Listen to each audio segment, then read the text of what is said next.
Do you miss playing Dungeons & Dragons, or just have a hard time finding a group in your hometown? Maybe you just wish you could play more. On Discord, we created a community of over 100 people who are playing D&D around the clock. By integrating Discord and D&D Beyond, we're able to provide an immersive experience that is the first of its kind. You can create a character from 1st to 15th level, and then roleplay 24/7 in our Discord channels, while combating monsters, crafting weapons, training new skills, and searching for items across our campaign world.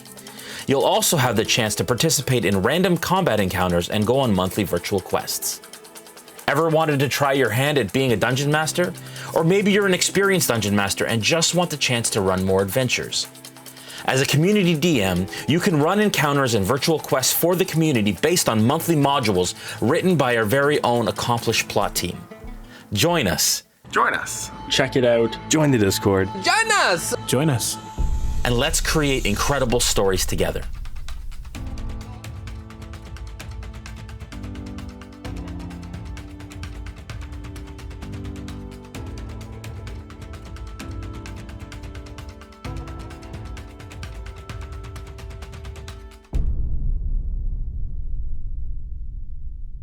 Is money really worth all this? It's not about the credits.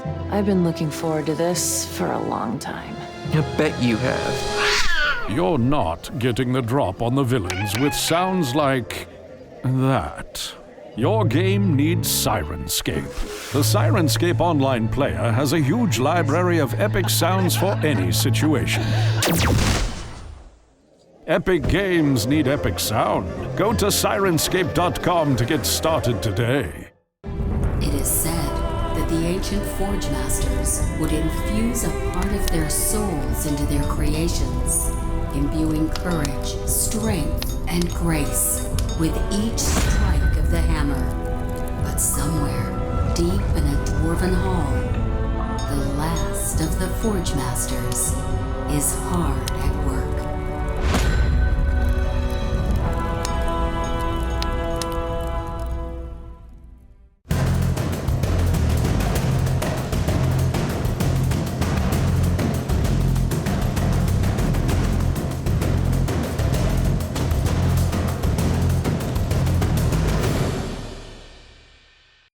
My favorite thing about Shard Tabletop is that it is a complete VTT experience, so it offers anything that I've ever seen other VTTs offer.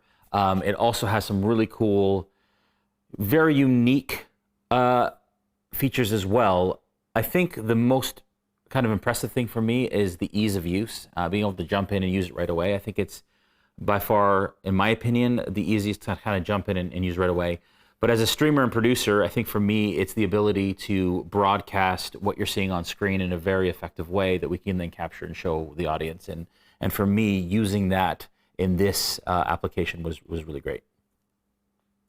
Wastes of Chaos, the latest sourcebook from Kobold Press, gives you everything you need to create hard-hitting adventures in devastated lands far from civilization. From powerful new players options to ghastly villains and twisted locations. And with the Tales from the Wastes companion book, you'll get adventures uncovering the ruins of a world that was. Back Wastes of Chaos on Kickstarter today and bring Full Metal Havoc to your campaign.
Hello, everyone, and welcome to episode 7 of Tales of the Wasted West. I am Jason Azevedo, your GM for tonight, and this is my fantastic cast. But before we jump into the penultimate episode of Tales of the Wasted West, I will go through some quick announcements, and then we will jump into the action, because there's a lot to cover, folks, in 2 episodes. Very, very, very excited.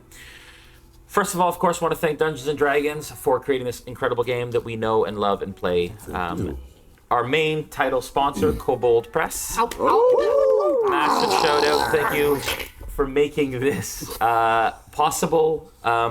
It wouldn't be possible without you and also you folks at home, because we'd love to do a season 2. And in order to do a season 2, it would be great if you supported Kobold Press and this product, and it will allow and justify us to be able to do a second season. So please watch it, share it, talk about it, comment, all that kind of stuff across all of the things. And if you want to see more after this season. Of course, the Kobold Press content release is called Wastes of Chaos.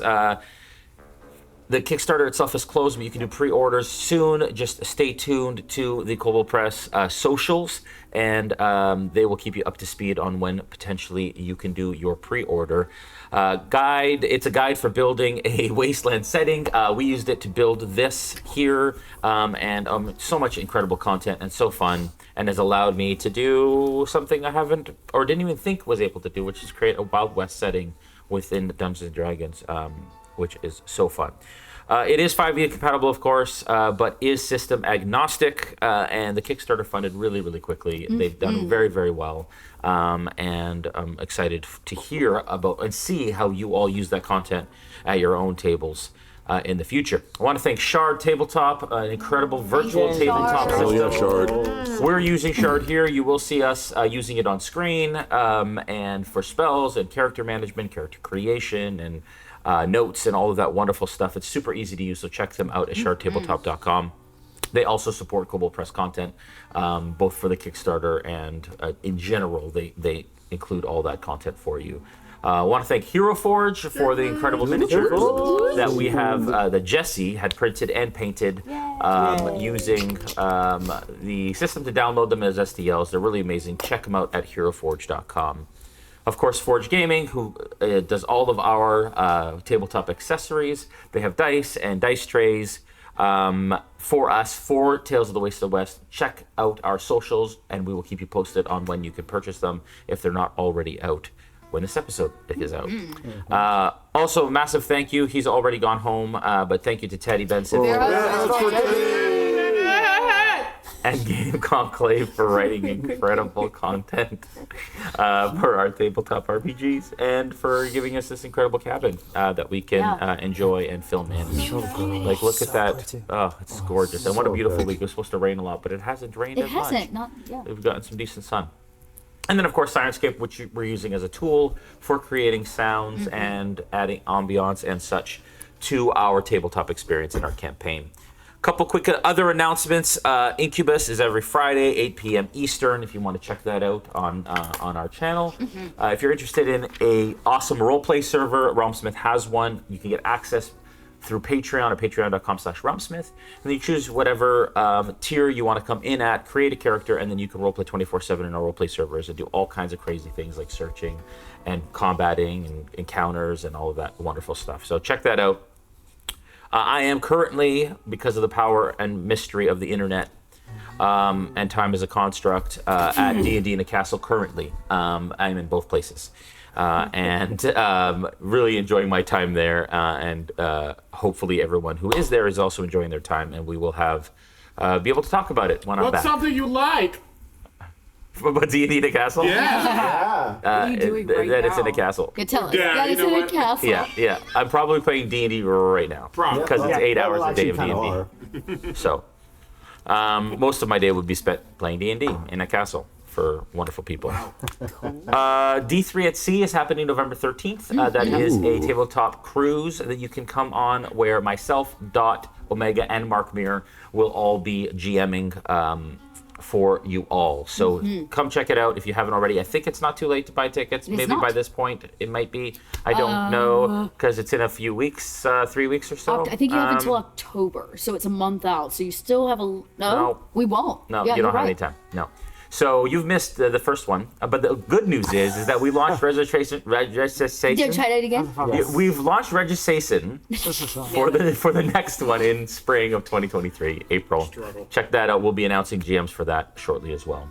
Thank you to the Smith Guardians, who are our leadership team here at RealmSmith, who take care of our Discord server and write all of our content. Thank you to our Realm Watchers, who keep our community safe as moderators and such. And if you like what you see today, subscribe and share. Let people know so we can do another season. Without further ado, let us venture into the wastes.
All right, last we left you all, you were up to shenanigans. I don't know what you're talking about. There's no shenanigans in this show. There were many shenanigans, actually, in fact. Not us. And the biggest shenanigans, actually, probably was Wedler. I don't know what you're talking about. Who is currently digging up graves. Okay, okay. So for the record, I'm not digging up a grave. My plan is to dig under them and figure out what's been going on. So if Wedler were to do this, Wedler would actually come at it from outside the fence, like over where Tent City is, right next to it, dig down and across so that there's no evidence that he defiled a grave, basically. Okay. So from Tent Town, okay. Yeah, so it'll be about a 30-foot dig or so. No, not even, like a 20-foot dig, because... How much time does Wedler want to spend digging? All night, if that's what it takes. Like, Wedler, this is what he does. He loves to dig and pick up rocks. So I imagine his little pickaxe, has like a flat end for dirt, and then, a sharp end for stone if he comes across it. But yeah, he'll know that he needs to dig down about 8 to 10, right? Probably 10 to get under, and then across. And his hope is that he'll burrow into somebody else's tunnel. Yeah, sure. That is his hope. And he's out there in the middle like... Yeah. And he's like singing and digging and, this is what he's built for. Okay. Is he trying to do this inconspicuously? Yeah, I guess we're in some trouble. He would. There's not an empty tent nearby. Is there in Tent City? No, I would say there isn't, but it's quite kind of ramshackle and close knit, so maybe you could find kind of a spot that's sort of hidden between tents. My little hole that I go down into could possibly be somewhat hidden. In my hope was that nobody comes down to Tent City, so it would make that easy. So yeah, somewhere except over the there. people who live in Tent City. Right, but they're Tent Town. It's not quite a city yet. Tent Town. They're my friends. Mm-hmm. They'll be fine. They just got a Walmart account. Yeah, if they ask, I'll tell them I'm digging a new latrine or something. Posh. That's pretty good. Okay. I like that. All right. I would like you to tell me which grave is your target. Which one looks the most sunken? Yeah, I would say the one that's closest to the fence in the middle. So this on one? your side. That's yeah. the one. That's the one thing. Because if it's already sunken, all I got to do is just get under Yep. it, and then I'll at least be able to answer questions as to what's going Sure. on. So yeah, he's gonna go like down under the fence and just up underneath it, and see maybe what's going down. I like that. Athletics check. Okay. And if you have any sort of bonuses for excavating or digging. I was about to say, or- I don't know that I do, because there's actually, I looked for a background or a feat, and there just wasn't quite one that's like, you like to dig holes. No. But, you know, I will say, well, I Opportunity for the next book. Okay. Yeah, hole digger, please. Prospector. Yeah. I'm going to just double check to make sure that there is no question about it. Okay, actually, Wedler is a bit of a survivalist. Before he starts digging, little known to most, he is a ranger, actually. Sure. And his favored terrain is the wasteland. He's just going to take that hot minute to focus and use one of his ranger like spell slots here at the end of the day to sense whether or not there are any of the following creatures present within a mile of me, which so just this general area. That would be aberrations, celestials, dragons, elementals, fays, fiends, and undead. Okay. How many feet? That you can see. Up to correct? a mile. Up to a mile. So you can sense Yeah. whether the following types of creatures are present within a mile. It's kind of like a Yeah. it's Almost like okay. an echolocation or some sort of like a sonic wave. Within And you know what he a mile. does? He takes his Yeah. pickaxe and like a fork or something metal and goes ding, ding, ding, ding, ding, ding, ding, ding, ding. And so he has a moment to like listen for Sure. yeah. Sure. Is there any rules about obscured? No, because it's they basically have certain expending a senses can't go ranger through spell walls slot and- for awareness on the region around you. Okay. All right. The vibrations come back fairly strong Oh. for undead. He grabs the end of his pickaxe to stop it from vibrating. He takes a minute and he's like, I'm about to dig this hole under all of these coffins. And he has that moment again where, do I throw the dynamite? Do not throw the dynamite? Yeah, let's do it. And he'll, and he, you see him kind of pat the whistle that was given to him by Sully, knowing Sully is not too far away. In case he's distressed, Yes. he can Yes, call. So okay. he will still, but at least he knows maybe what he's going to potentially run into. Okay. Does the spell just only give you? Is it there or Yeah, not? it doesn't. give you- He doesn't ping it. So within a mile, we know there is undead within a mile of where Wedler is currently standing, which I know is a big space that could cover the whole town. But at least maybe we know better now than we did before. Yeah. Okay. Let's get that athletics. Everybody, hold your breath. You got this. I could really use better. Can we roll it in the middle there for Forged Gaming? Yes. Hang on, Julian. Forge gods. What do we got there? An 8. That only makes it a 10 with my athletics. Okay. See, it's a slow start. Yeah. And we're gonna say, you start digging away. This is gonna take a while. You know what? No? Let me. Okay. This is actually cool too. He has baubles, and there is an actual. It's not just a Wedler thing. This build, for the ranger actually, Dust Goblins can make baubles into tool proficiencies. Huh. So as he begins like digging, he realizes that maybe the earth isn't right for his pickaxe, and he starts going through his pockets, and we see him very quickly begin to like fasten some stuff and do some things, and he's taken kind of 2 plates of metal and made shovel hands. And he will, Stop this. yeah, and he's gonna start dog digging to try to make it faster, so that he can basically have a proficient tool to add the proficiency to this to make it 12. Okay. All right. So you start to make more progress. Yeah, And he you're actually bobble hands. Yeah, I like it. Bobble hands. I like it. All right. Back into the Undertaker's office. The rest of you are at the house. I'm assuming at this point you're just watching the house to make sure that everything goes well. If anything goes awry, I will let you know, but otherwise we will resolve these 2 scenarios for the evening. Back inside. this gnoll type creature kind of like looks up and starts to like move its head, but you hear as it's kind of like the rigor mortis has obviously set in and it looks around. Rigor mortis, that's his name.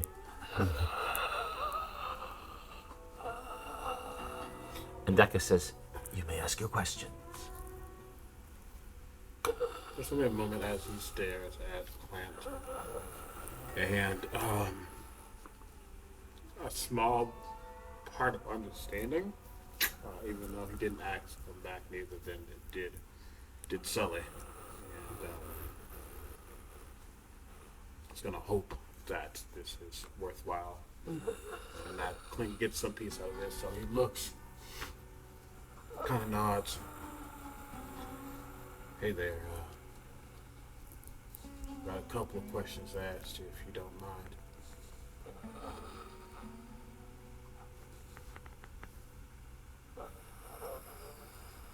Who killed you today? Someone on the road.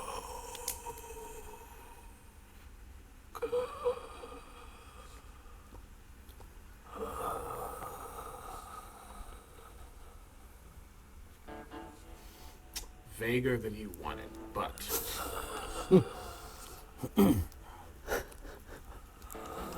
someone. Are any of these sacrificable? But that begs another question. Who put the bullet holes in your chest prior to us meeting you? And he like points to the bullet holes that are in his three. Man. With long brown hair.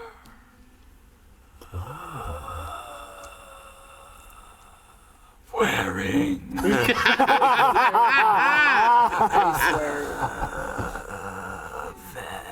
vest. Okay.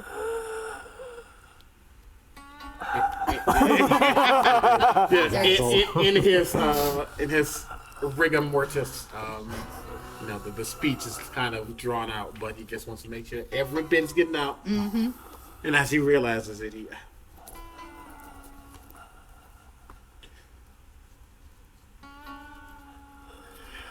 I'm afraid of it, yeah. Were you aware that you, when you met us, weren't fully alive? I've never met you.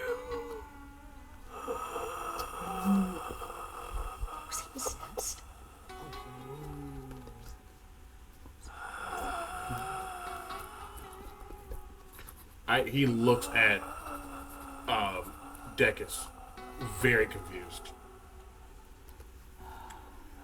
Oh, crap. That makes this one null and void. Never mind. Is your name Clint? No.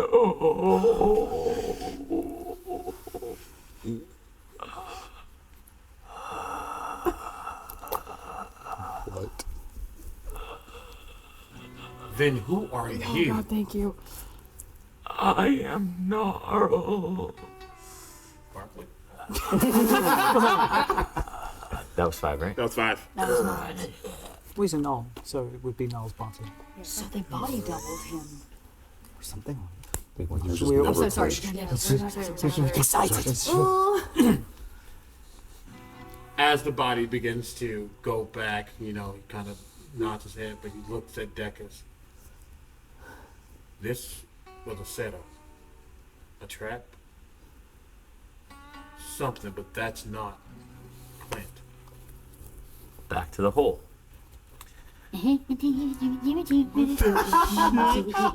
You're now about 6 feet down. Okay. The ground has started to change slightly. You're closer to the water, so it's started to turn a little moist and Sure. wet. At there's a like pretty heavy, thick crust, and so you're getting a bit further. Give me that athletics check. Okay. Adding your Let's hope proficiency. for better. An 8 again. This Okay. dice is dead for the day, so that makes another 12. Another 12. Okay, so you're making the same kind of progress. Same number. Same Yeah. pace. Okay. Back to the room.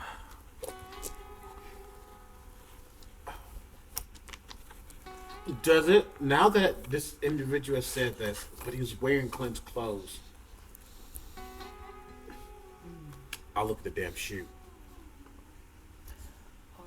And I'm taking one of his shoes. Okay. And I say, this ain't gonna make no sense.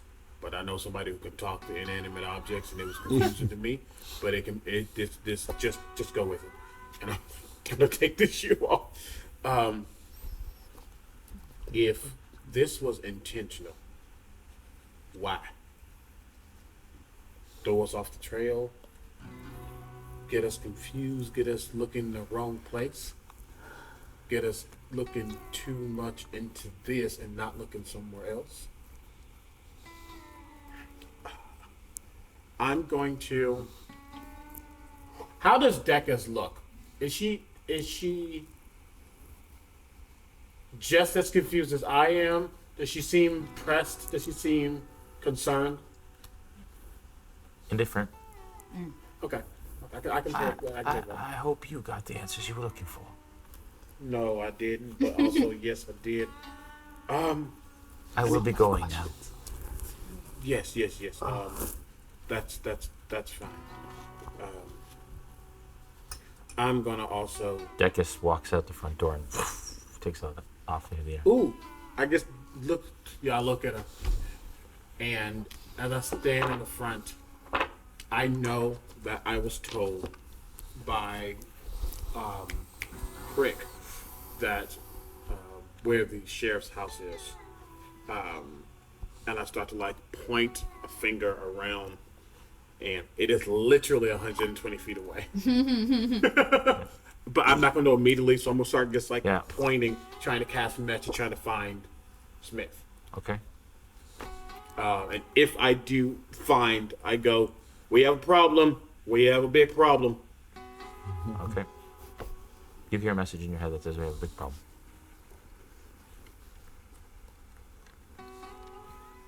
Don't you have to see them? Nope. Just has to be directional? Yep.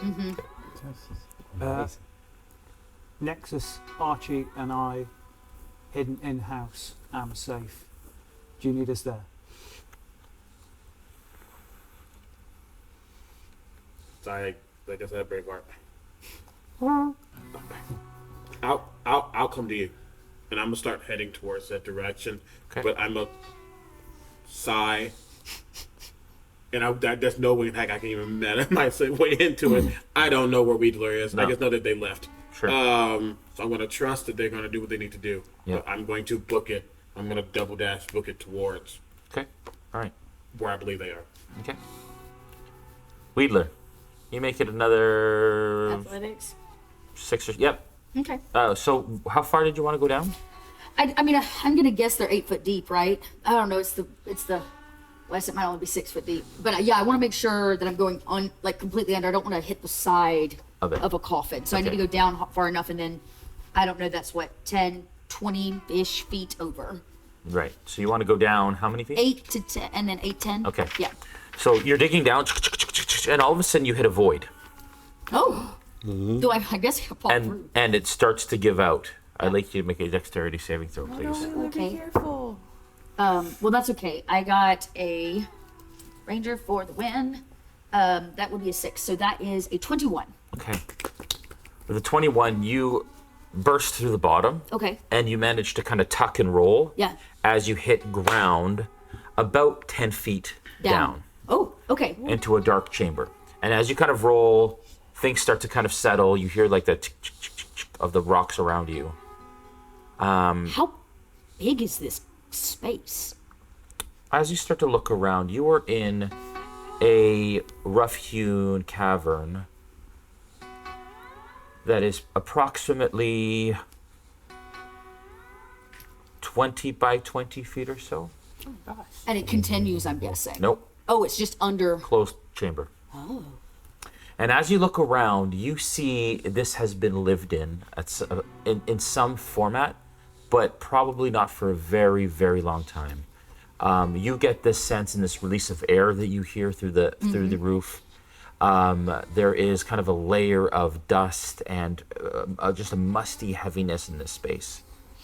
Can I see the bottom of the coffins above? Do they look affected, messed with, burst open? Like, can I see no coffins? No coffins. You see nothing. Basically, it is a cavern that goes up, hewn out of a chamber, and then goes to a point, and then just the hole that you came through. Interesting. No way out. But what you do see is you see 4 what look like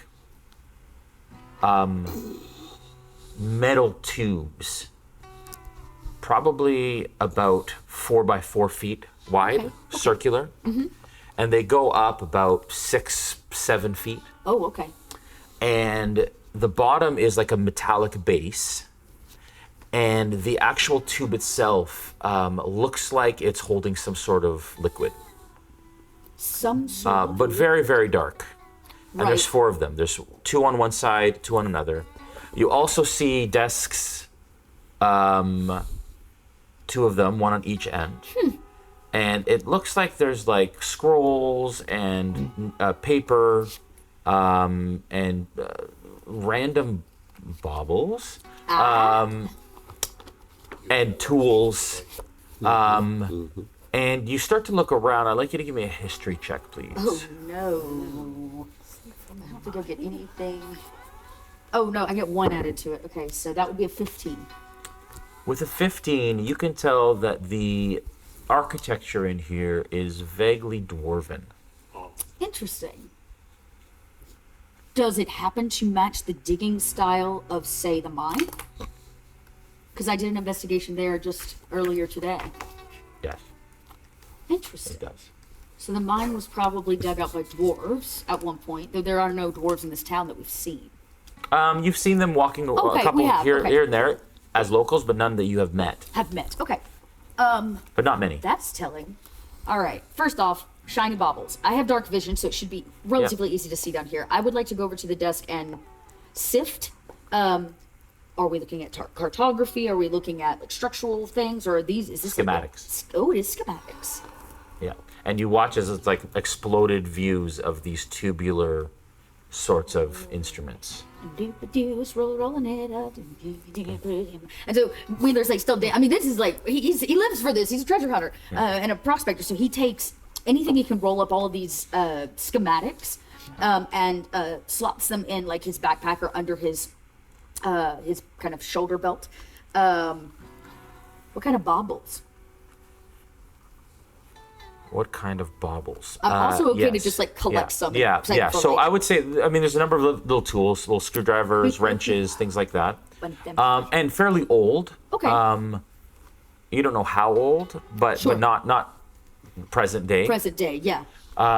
You also notice some the crystals. Oh. 3 to be exact, 2 blue and a red. Okay, those we don't want. Those are shiny. Yeah, I'll pocket the crystals as well. Now, this liquid you said is dark. Is that just because there's little light in here, or is that because it is actually the liquid itself's coloring is dark? It's just dark because there's no light. Gotcha. So, but the liquid looks, from what you can see, looks milky. So it's not completely translucent. It's kind of a thick, viscous liquid. It's 7 foot tall and it stops, you said. 7 foot. The like top of it doesn't go out anywhere. No. Okay. Stops. Man, y'all, I want to. Does it have a lid? You look up and it looks like there's some sort of metallic enclosure to the top of it. All right. I will use my last first level spell for the day to cast Goat Hooves Charm, which allows me to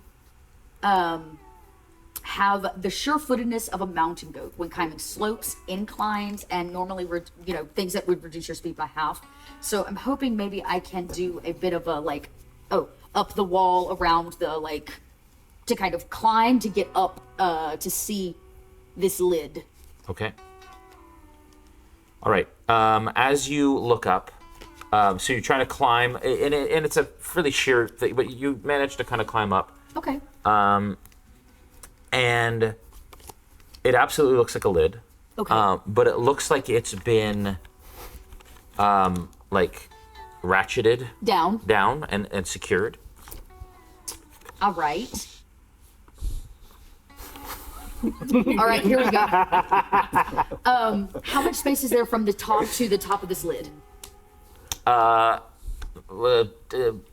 It's a diagonal sort of concave chamber, but like 3-4 feet. 3 or 4 feet? Okay. To the stone.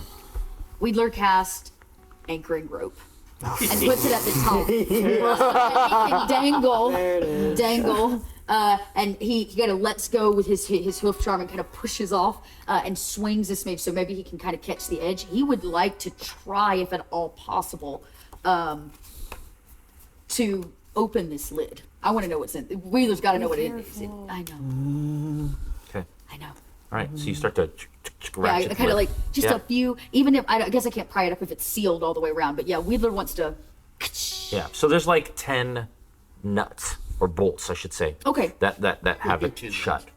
This is an even number. Yeah. So he'll try.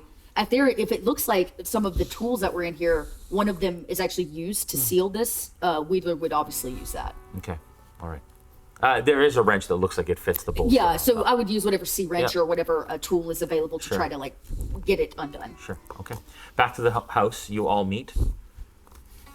What do you do? As I get, I get to where I believe the sheriff's house to be. As we see you, the door opens and there's a The door from another. a door from another house adjacent to it, and there's a psst. And a hand comes out and just does that. Shake, right? No, just shakes his head. Okay. Yeah, I'll look around before I duck in there. This is a stakeout? Yeah. Okay. Well, information, very, very not good information. Mage Hand has boot that floats over the Nexus. Nexus will take it. That's Clint's boot. You know how to do your thing with speaking to objects. We might need to do that very shortly because that wasn't Clint. Sorry, who wasn't Clint? The dead. No, it was definitely Clint. Hi, no, it wasn't Clint. I just define not Clint. Easy answer to that. The priest and I had a long discussion, and we met at the Undertaker, and they used their divine power.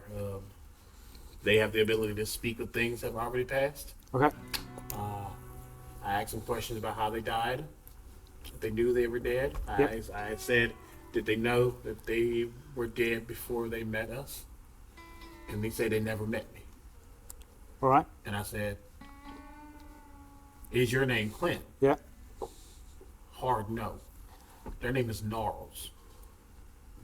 Other hypothesis, rather than that being a doppelganger, or facsimile, or just a twin, or whatever, that person was dead, and then another consciousness has been piloting them around under the name of Clint. So the person that we interacted with was whoever is doing all this wobbly wobblies, but it's the same physical, corporeal form that we were. I don't know. That is out of my wheelhouse. I know. So basically, it was a meat puppet. Well, we don't know that for sure. That's a good theory. I mean, but what matters is the body wasn't this Clint. No, it wasn't. No, the body was Gnarls.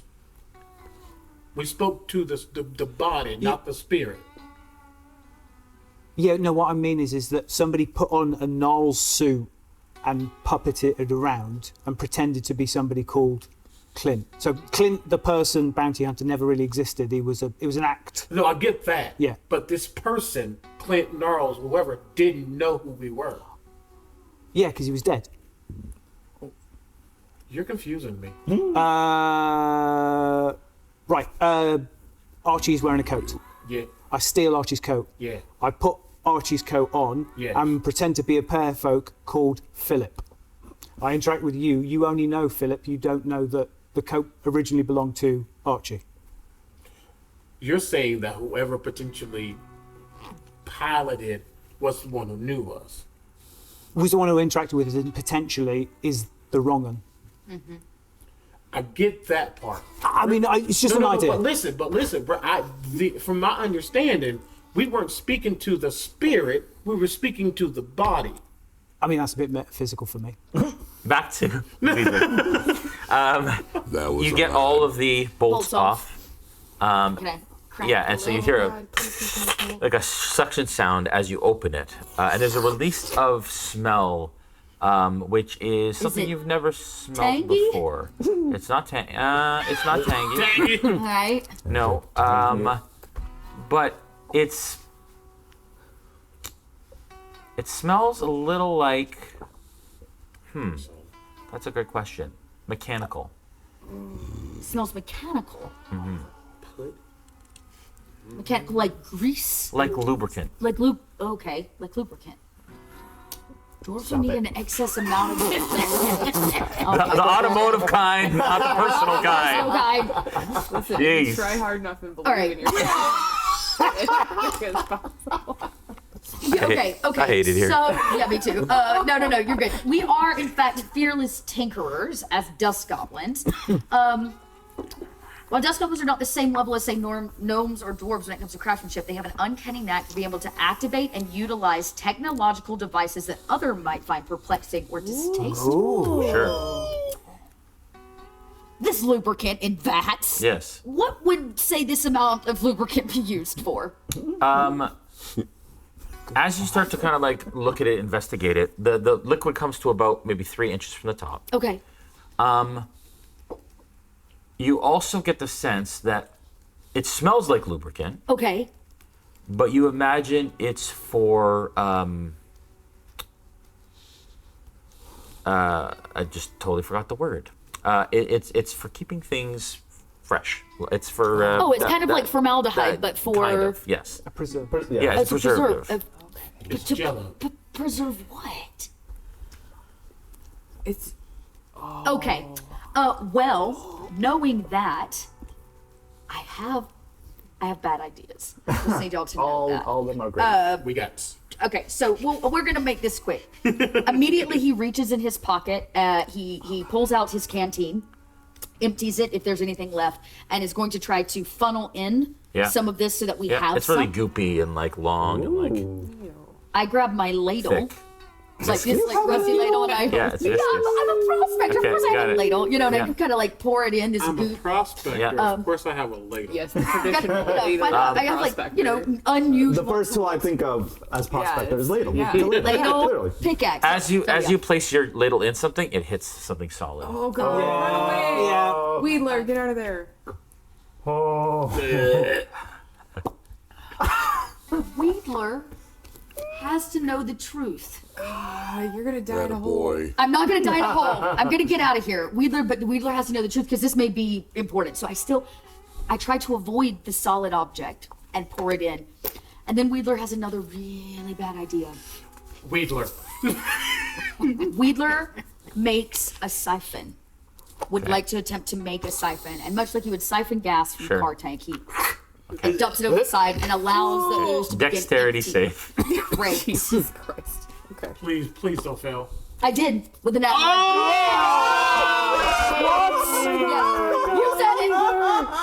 You said it. Get your dirty earplugs off the table. They're not. They actually haven't been in my ears. Oh, then they're, it's for, okay. they're for me to play with. 'cause That's okay. They're squishy. They've not been in my ears. I swear. They're just squishy for my nerves. Don also has. This is the worst timeline. You start to siphon it, Yeah. misjudge the distance down the tube, and you get a mouthful of this lubricant, which is super gross. And you cough and start to spat, and like it starts to spew, Yeah. which also causes you Constitution saving throw. Great. careful. Can do. I don't like it. Okay. I feel like. Let me just check because I have some. Nope. Things because we're. Let me make sure I don't have any It's awareness, regent, blah blah, scavenger, blah blah, tinkerer, blah blah. Dust goblin, dark vision, strange, deadly surroundings. I have proficiency in dexterity and wisdom skills. Great. Twisted. Nope. Okay. I'll make sure I didn't have any. So I got a 9. Okay. So you start to heave into this vat, Mm-hmm. and the force of heaving and the natural one, you fall in. No! I'm literally tied to a rope. Oh, you don't fall in. Yeah. I can swing like a pinata if Sure, you'd like. sure. So, yeah. So you let go of the side, and you kind of swing down a bit, and you swing, and your face hits the glass thing, and you come face to face with the face that is pressed up against the glass, appearingly human, and you can see that there's hair kind of matted against the glass. Is it long? You can't really tell because it's mixed with the fluid. Back to the house. All right, whatever the case may be, whether it's Clint Gnarls, they didn't know us, and that's still a problem. Something's up, obviously. But I'm scared that it's a lot deeper than we think it is. Oh, I mean, yeah. It's all getting worse and worse.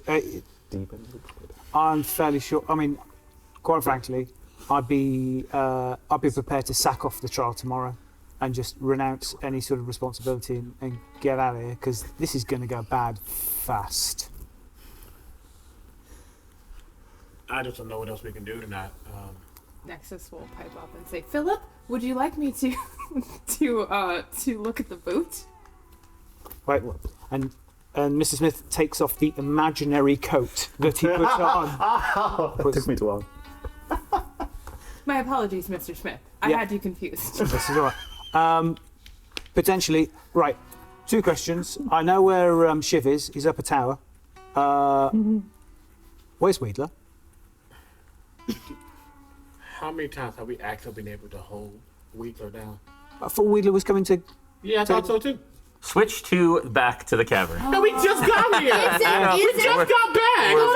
We're moving out? quickly. Is it actually siphoning out? Even though I failed, is it siphoning? It is. It's starting to just Great, siphon. because I'm squeezed to get this thing. I immediately reach for the eyeball in my pocket. Yeah. Hold it, turn invisible, and begin trying to kind of shimmy my way up the rope to get closer to the hole. Sure.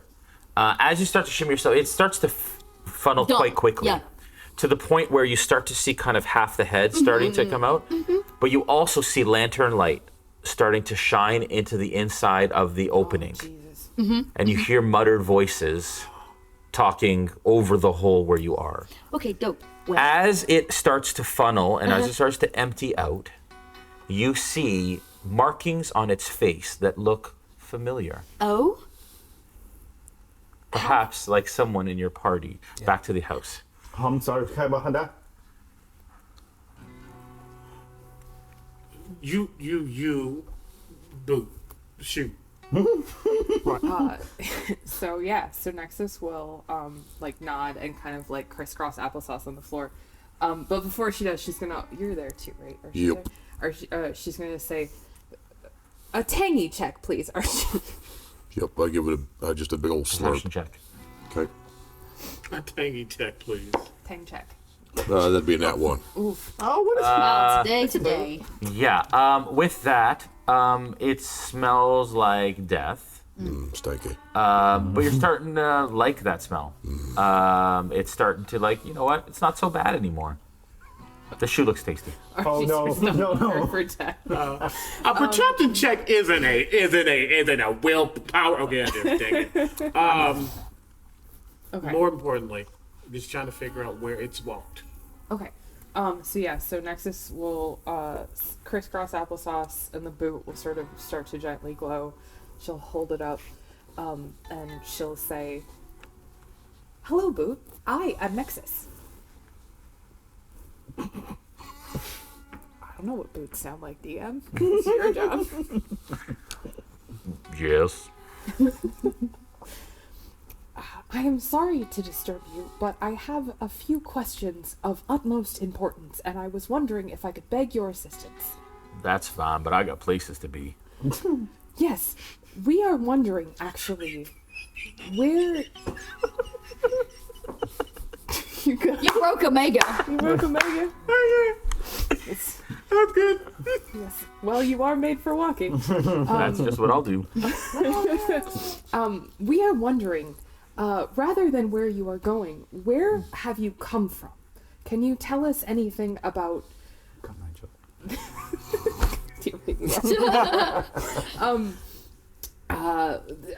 Just the location or locale that you originated from. Yes, well, I was told, or from what I remember, originally I came from a cow in a pasture out east, actually. Very famous person who used to make shoes made me. And then I sat on a store shelf for like 3 weeks, and we're going to go back to the The life story of Shiv. And it's continuing to, and the markings are kind of these geometrical sort of patterns like you have seen on Nexus's face. Why do you look cheeky as hell? Like you knew this was gonna happen. I didn't know this was happening, but I had suspicions because of things that are in the book. Interesting. That's terrifying. Okay. Terrifying. That's cool. That's fine. You know what? Wheeler's a chaos monster, so Wheeler kind of panics as it's siphoning out, and he's trying to piece together why there's two of them. And oh man, and holding the eyeball is going to try to shimmy up the rope, and use these kind of his goat hooves to maybe like run around the edge of it to make a hop and leap and try to get out of the hole before being seen. Okay, He needs to get out. acrobatics check. Okay, that I can do. And you're invisible, so that. I am. I rolled a 15. Okay, and stealth check with advantage. Okay. Yeah, that's a good thing it's advantage. It's not. That's okay. Stealth is still a 8 and 4 makes 12. Okay, all right. So you kind of manage to swing up, and you kind of like onto the little cavern, and you start to kind of climb up. Yeah. You get to the top, and you can see that there are a couple people from Tent Town kind of looking around, and you manage to kind of like squeeze out and crawl out and off to the side.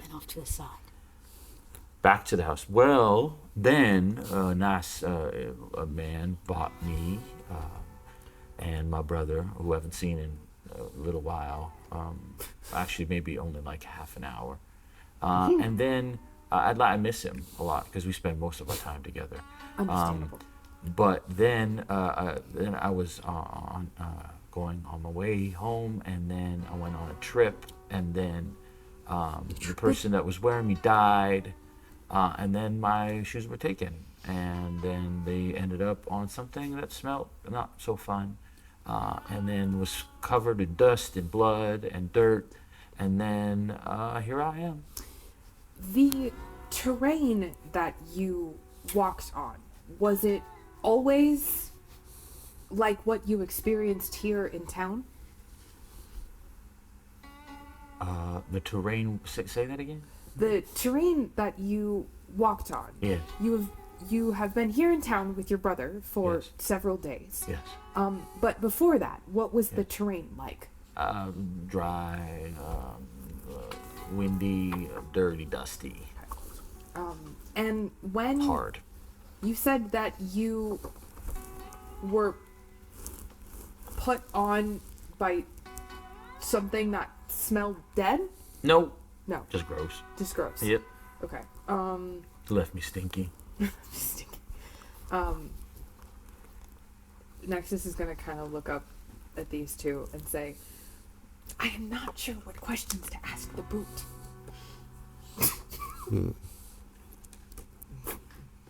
Are you? I presume you're doing like a running commentary kind of thing. Yeah. I'm telling like, and I'm just like relaying this like boot life story.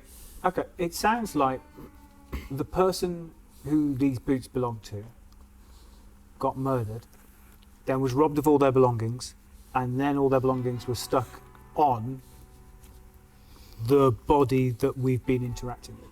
Yeah, did owners always have pointed toenails?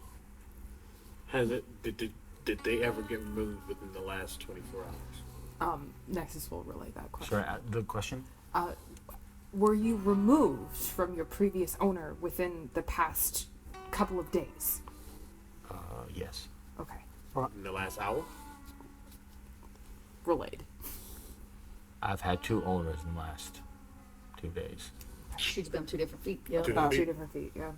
Is Boot able to get an idea of who or what their owners look like? I know obviously they only saw them from fairly low to the ground. Because their original owner might not have been a knoll. Yeah. So Pointed toenails. yeah, kind of I'll food? relay those questions. Yeah. So, do you know like the name of your owner, what your owner looked like, and did they have pointy toenails? I can't really see much, but I feel stuff. And yeah, all my last 2 owners had pointy toenails. Both nose. Yeah. Alright. So they were similar but different. Yeah. That means 2 different no's. That's what we need to know. All right. Okay. Okay. That makes Means that body wasn't probably the original Clint. Sorry. Okay. Yeah. Nexus will we'll just kind of like look the boot and say, I thank you very much for your time and attention in this matter, and we will take care to reunite with you with your brother shortly. Thank you. One last question. Yes. If one hypothetically were to fill you with dirt that was not hollowed, Back to Wedler. Wedler hopefully pops out of this hole. Yeah, you did, and you crawled away. And I see people. Yeah. Really don't want them to know this hole is here. So I make myself Too late. They know the hole is there. Okay. They're looking down it with lanterns. great. I uninvisible myself. Oh, no. And I go, get away from my hole! I'm not even gonna roll for that, frankly. And they kind of turn and they run. And I try to like run him off, and then Yeah. Wheeler's like, knowing that more people are gonna come, Yeah. tries to use maybe some of the strips of fabric he pulled from the ruins Yeah. of the fabric store Yeah. to make a small tent Yeah. to match Tent City to cover the hole for now. Right. Nice. Okay. Or a barrel, a box, Sure. anything he Yeah. can get over it Sure. to cover it. Sure. All right. You use a survival check real quick for that? Yeah, totally. That's not bad for me. I say that. I'm not using that dice. That would be a 22. Okay. You think you've done a pretty good job of hiding the hole. I even like stick a sign and write latrine on it, so goblin latrine, so Yeah. nobody else will use it. Yeah, I like it. And then Sully told me if I was in trouble or things were bad, Yeah. to blow the whistle, and so I immediately start running.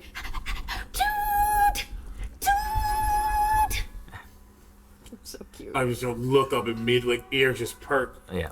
Wedler's in danger. Wheeler's in danger. Okay. Then hopefully try to. Let's Yeah, go. I know You see where them they're exit. at. So You see her running over. You hear the whistle. Before that, Yeah. if I may, like, Yeah. oh yeah, if we can rewind a little bit, when they let that orc go, Yeah. will I be able to see him and follow him? Then, Yeah. He and not walks be back and then into the bank. just straight into Yeah. the bank? Okay. yeah. And Wheeler just toot toots and toot toots and I run down the street, and when I see you, I'm like, What? People are starting to look out of their buildings and their houses. and- Nothing to see here, folks. Just they tripped. They just let me look at their foot. ah! And then I stop, and when I see, I point, just fasten the goo. This is covering the. Move. Yeah, maybe we can go in. Wheeler pushes us inside. This seems important. Wheeler slaps down a very gooey canteen filled with this liquid. And goes, oh my god, I saw some things. I've seen some things. What did you see? Okay, I dug down under the cemetery. I wanted to know what was down there. It's not tunnels. It was a cavern left behind by what I'm assuming are dwarves. And inside of it were 2 huge tubes. And in those tubes were a bunch of goo. And in those goo, you. I am here. No, there was another one I saw with my own goblin eyes. I even had my goggles on. I'm telling you, you were in a vat full of this goo under the cemetery. Oh, and I got these. And I pull out the schematics and like just toss them across whatever table or floor we're sharing. I did it. It was What are those? Can anybody read Dwarven? I'm almost I cannot. No. Where would that be? It would be in your languages. I cannot. I cannot I either. can read Gnomish. Where is the language? Not What Dwarven. if it's schematics? Could we get a would Yeah, it be like 'cause- looking at like a patent where even if you didn't know necessarily Yeah, like the words so you can and see there's an figure out the- exploded view of the Yeah. tube. Yeah, I don't speak Dwarven. Where? And in the exploded view, the center of the exploded sort of view with all the pieces is like a body in a fetal position. Somebody is growing more of you under the cemetery. Actually, everything was old, right? I said that. It looked like it hadn't been touched. Okay, but maybe they were growing more of you under the cemetery. It seems a bit abandoned. Nexus looks very thoughtful.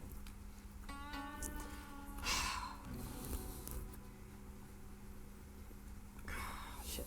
Can I do I'm debating, because backstory versus practicality. Nexus is gonna cock her head, and Nexus wouldn't know. So Nexus is gonna look up and say, "My father told me that I was the only one." If by one you mean two, yes. I don't know his motivations, but your father might not be aware. So he wasn't necessarily lying. But I point to. Let me just make sure. I'm pretty sure. That being said, I can tell you affirmatively, thanks to my pickaxe, that there are undead in the area. Undead in the area. which is just undead. From what I can tell. Oh, well that's good. I thought that might narrow down our search. All right, folks. It's been a long day. Yep. Let's head back to the town hall. That's at least a safe place we can be. Yeah. And Let's. just- I'll give. In fact, I'll just open the door and just wave up to the bell tower and be like, I don't know if you can see me. I'm just waving. For your, Yep. your scope. Alright, I come down and... We'll meet you at the town hall. Let's What the hell is going on? We all meet up at the town hall. Is that the plan? Yeah. Yeah, so we'll meet you there versus Oh, okay. across the I hall, thought we were across all- town. yeah, You're yeah, next door to it. Yeah. So. Quick point of order. I don't think I ever got languages. I mean, then that's up to you. I mean, It's to like choose. you have to speak choose. Dwarven, Yeah, I was about to all choose. right. I don't want to show I mean, on it doesn't make sense for you to speak Dwarven. No, it doesn't. No, It doesn't make, Yeah, so then you shouldn't put it in the exactly. situation. That's what I was thinking. But While everybody is sort of like catching Shiv up and resting, Nexus will start studying these plans. Okay. Not speaking Dwarven, but like mechanically minded, Sure. knowing things about building stuff, Sure. to sort of like get a picture of like what's going on to report back after this rest. Okay. I would like to sit with Nexus because whilst the complexity of mechanization is beyond me, I've seen enough medical textbooks to understand that kind of Sure. thing. Investigation check, and you can add your modifier. 4. That is a Oh, that is a 24. Okay. All right. till 28. All right. 28 total. 28. Okay. So you all settle in. You're doing this. Morning comes. Long rest. Everyone. Oh, Yes, at the top where it has your like AC and initiative, there's a rest button. You can just hit it, hit long rest. It'll reset everything. That's so nice. Boom. Cool. Cool. Awesome. Okay.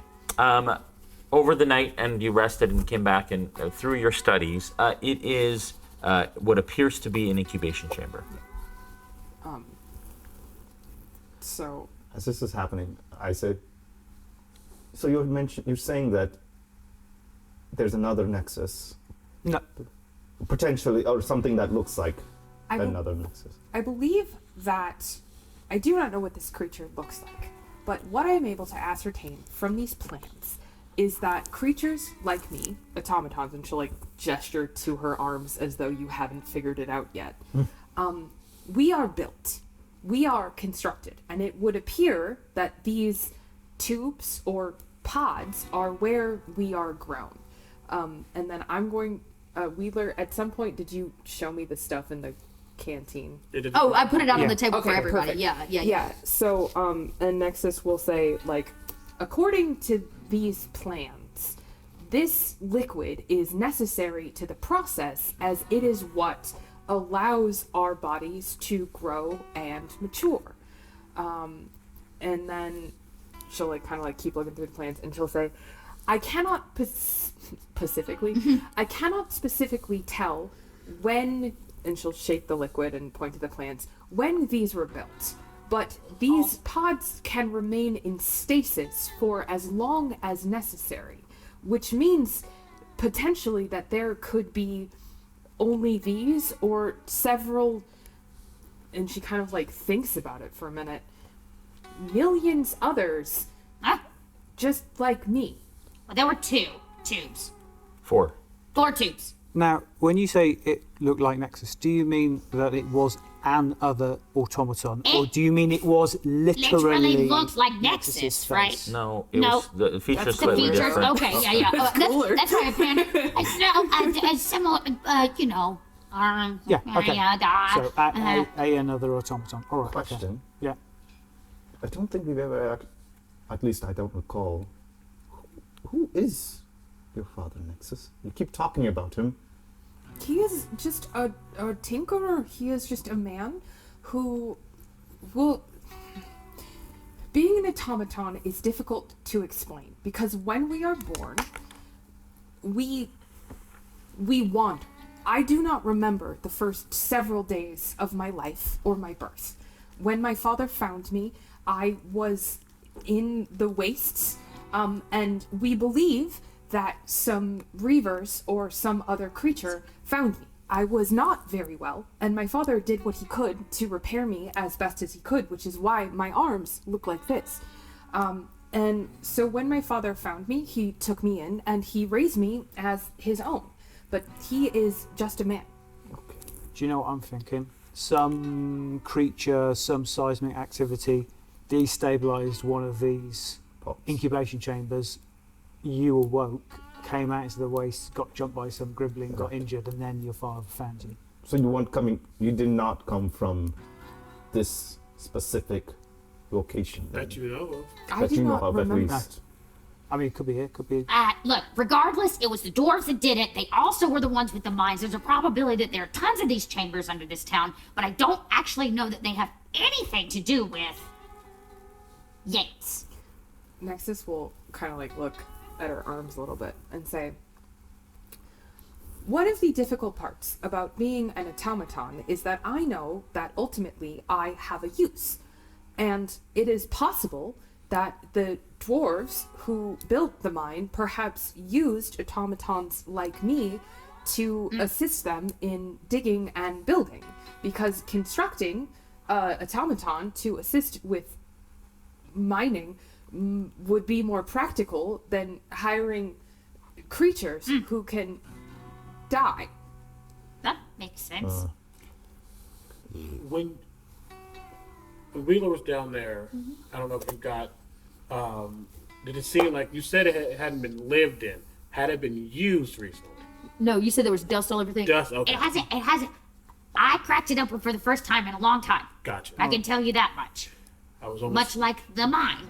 I was worried they were using the idea of the schematics to raise these undead, but... Well, that was my thought too. There's no probability.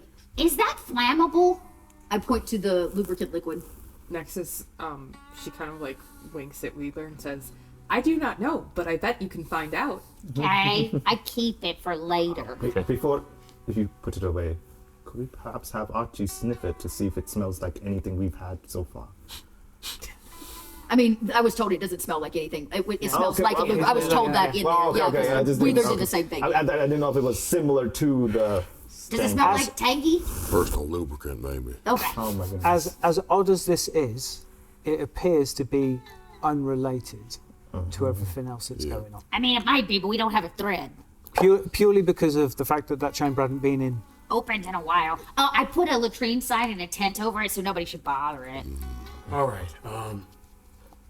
Is this conversation happening in the morning? Yes. Okay. Yeah, Just so wanna make like sure I'm on What the- time is it in the morning? At which point, Crick comes over and says, I suggest that maybe we start to prepare the town hall for the coming trial. Perhaps we should do that. Yeah. Oh, yeah. Yes. If you all wouldn't mind. And he looks at the ransacked town hall still. Oh, yeah. And I mean, Crick's been doing his best, but it's just him. So, all right, sleeves up. Okay. you don't have to literally put your sleeves up. It's just. I don't even have any sleeves. I just start picking up papers. I did most of this. So I start like stacking papers. I guess the way a goblin would stack papers, which is not very good, but I do it. Yeah. As this is going on, all Shiv can think of is, I did all of this for 4.5%. Your fault. All right. So if we can fast forward the time for the sake of brevity, in a sentence or two, you can let me know if there's anything else you want to do in the morning before it comes. The trial comes. The only thing that Shiv wanted to ask is who was the orc that entered the and then why was he let go? Yeah. And I will explain the fact that we met Biff, that I thought he'd been sent to assassinate, and yet there seemed to be some sort of semblance of care taken of the sheriff, so that doesn't make sense. But I had taken the key off him so he couldn't get back into the property. Did you talk to the body? We will, and I will then also send a runner to the temple because we will need the priest to go and check on the sheriff because he's currently locked in his own house. Nexus is gonna start acting weird. Oh. Like she's fine, she's cleaning, she's helping, whatever, but she's gonna start acting real weird. Okay. Don't like that. With the Weird, like clearly upset about something, but doesn't want to talk about it. Okay. You know, it sounds like I'm fine. It's like that. Yes, checked on the body. Long story short, it wasn't Clint. It was a Noel named Noel Arles. Gnarls. Yeah. It makes sense because Barkley. I knew no one's named Barkley. He wasn't very nice. Yeah. Okay. So Wedler does nothing to prepare for town hall because I have no concept of this process. Yeah. I pretty much kind of start. I hate to use this term. I start supervising. Action. This goes there. This goes there. I'm like using my mage hand to do stuff, but I can't lift up a lot. Like you all will see me try to get down and lift up a table and literally struggle, and as I just struggle gets too hard, I almost have to go through it and I immediately stop. So I just one hand. There. Thank you. And I'll just say, quick, if there's anything of import that came while I was gone, that'd be great to know. And if you've heard anything about Yates, as within the last couple of hours. Okay. Archie, anything? In addition to just doing what I can to help out, I'm gonna give the rabbit one more sniff of that little flower, and I'm gonna take one last sniff. Kind of frown at it and just gonna crush it and throw it away. All right. That's it. Oh. Okay. Noon rolls around. And people start to kind of flood into the town hall. You've managed to clean it up to some sort of semblance of order. And it appears like at least 3/4 of the town have shown up for this. They start to fill the balcony and standing room even by the door and in and around the edges. And around, quarter afternoon,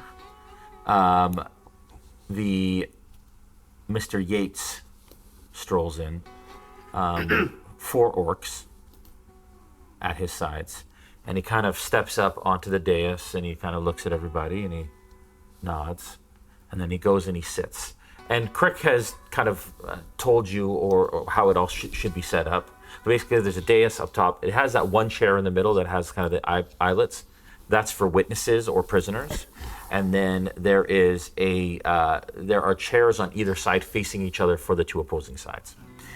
And then the judge sits in a chair across from the witness with a little table with some notes and a gavel and that sort of thing. Who's the judge? Yeah, they haven't appeared yet. Okay. At which time... I was making sure it wasn't Yates. Yes. Yes, exactly. And Crick says, "All rise. and asks everybody to rise. Everybody rises. And this female-looking character, human, older, kind of a bit of a hunch in her back, kind of walks in. She's got a robe with adornments on it, and kind of walks in and looks at everybody and looks across.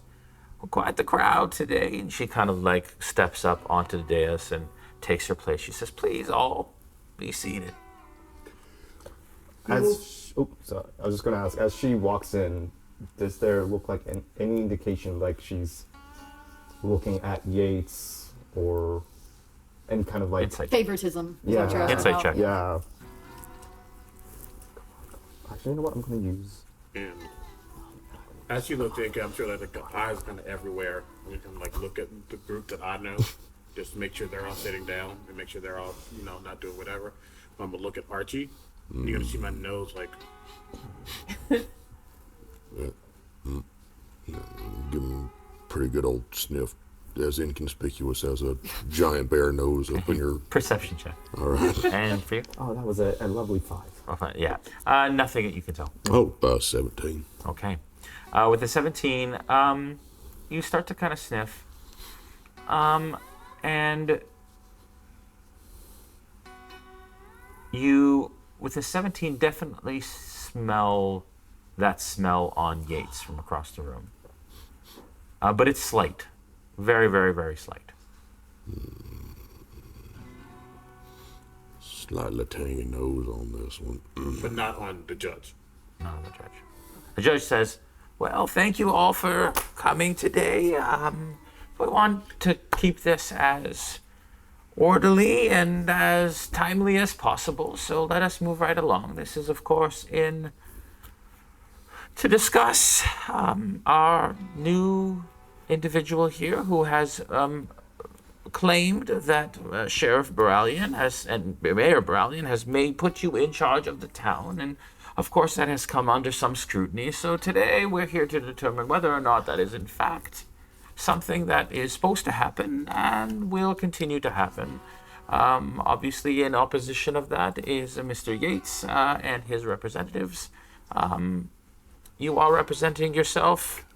Well, I would also like a fellow just to cooperate and make sure that my facts are as straight as they can be. You will be able to call witnesses.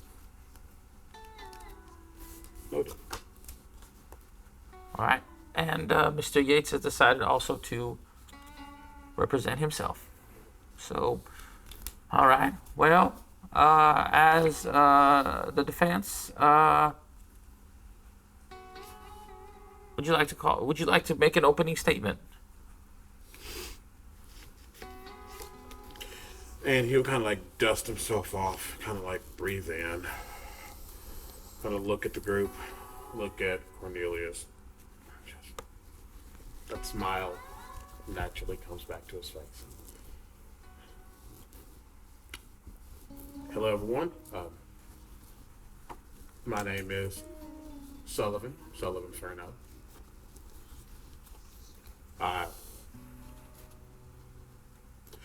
Sometimes you are brought into places that, while you don't intend to stay, circumstances dictate that you should. And this is one of those moments. While I am not a former resident of Hell's Bank, I am of the law in another town. So this is not something that is foreign to me. In a time of need, in a time where bandits came through, and he like looks in the crowd, as some of you saw, attempting to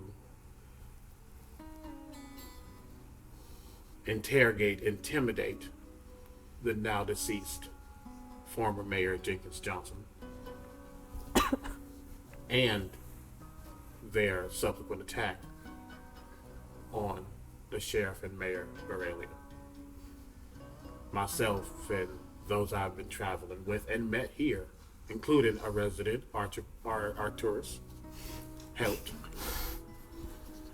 and we did what we needed to do to make sure that the place that we were currently residing in was safe. But in that scuttle, Aurelian was hurt, gravely wounded. Myself, along with a very accomplished medic, did all that we could to keep him safe, even using part of my own life force to do so. In that moment, with the one that he hired, and he who owns the barbershop, Aurelian himself asked me to do the job he could not do as he was injured. He trusted me, saw something. I'm not going to be the judge of how he saw it, but he trusted I could assist in any way I could until he got better. He made it a point to choose me. So I intend to honor that. It's all right. Thank you. Please have a seat. Mr. Yates. Well, good people of Hills Bank. As he stands up. Jerk. Sorry, I just had something caught in my throat, but it was I was gonna say something, and I just totally started to say something. I was gonna say, order in the court, come on now. Let him speak. Let him speak. Boy, as I was saying, we're not here today to question whether or not these fine people have helped us in our time of need. They are heroes, there is no question. They sacrificed their lives and their livelihood and their resources to bring this town to a place of safety. Perhaps without them, many more lives would have been lost. As we know, the ever-living bandits are a cruel, horrible organization. We had never been under their boot before, but yesterday was the first day that happened, and these fine, brave, courageous adventurers came to our aid. And so, first of all, I want to start by thanking everyone for doing that and protecting our interests in so many different ways in the lives of the good people of Hillsbank. What we are here today to find out is whether or not our beloved sheriff and mayor was in sound mind at the time when he looked up after having been shot 3 times grievously to appoint anyone in any sort of position of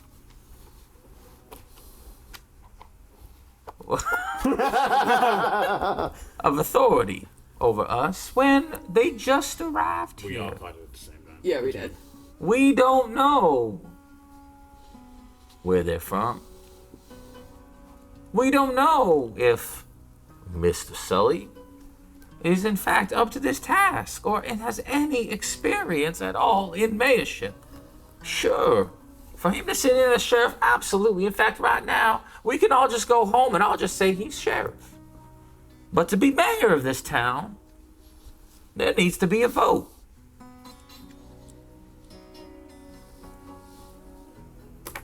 And so I ask all of you here to consider whether or not you think that Mr. Sully over here, Sullivan, Mr. Sullivan, even better, is actually capable or has the experience necessary to lead this town as its mayor, having not lived here or not knowing anything about it before yesterday. Sheriff he is, brave he is, courageous he is, saved us he did.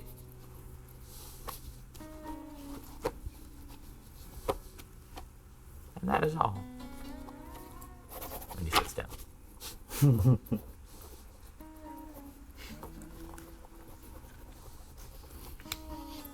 The judge says, all right, well, Mr. Sullivan, I'd like you to call your first witness. I call to the stand the medic, who can determine if they were safe, if they were of sound mind. There's only those who understand and have a deep a deep knowledge of medicine and medicinal needs can actually ascertain if someone is of sound mind. Because we don't have the ability or right to dictate how someone's mind is. Unless you're able to say. I call Cornelius Smith to the stand. Mr. Smith, whilst Sully's talking, scribbles a note and passes it down the line to Sully. So that's in character. Okay. Stand up. Yeah, and I would say at this point, passing notes back and forth with thoughts and stuff is fine, as long as they're not details of the proceedings, if that makes sense. Oh, yeah. Right? So like thoughts on like things that you catch. Yeah. It's important that we kind of play it. If you want to pass a note in game, that's fine. Of course. That was Yeah. Okay, and I will go and I will stand at the witness box. Okay. Mr. Sully, you have the floor. Raise my hand. Yes. Sorry, Judge. Yes. Do you not need me to take a note before I give evidence? We don't do that here. It's your word against ours. Or theirs. Or anyone's, frankly. Oh, man. Okay. Small towns. I'll just look at Cornelius and nod. Mr. Smith's dressed as tidily as he can, but the badge on his chest has been shone. Can you please state your name for the audience, the court, so they understand who you are? Mr. Cornelius Smith, S-M-I-T-H Smith. And can you tell me your innate knowledge of medicine? Certainly, I am a travelling medic and physic. I fix what needs fixing within the capabilities what I've got. So humble. Which means you have expertise, actual lived expertise. Yeah, I've been doing this now for, 20 years? Ish. Point of order, this town has only been here for 8 to 10 years, which means he has more knowledge than the entirety of this town and its existence. How and what happened to Sheriff Borelli in your expert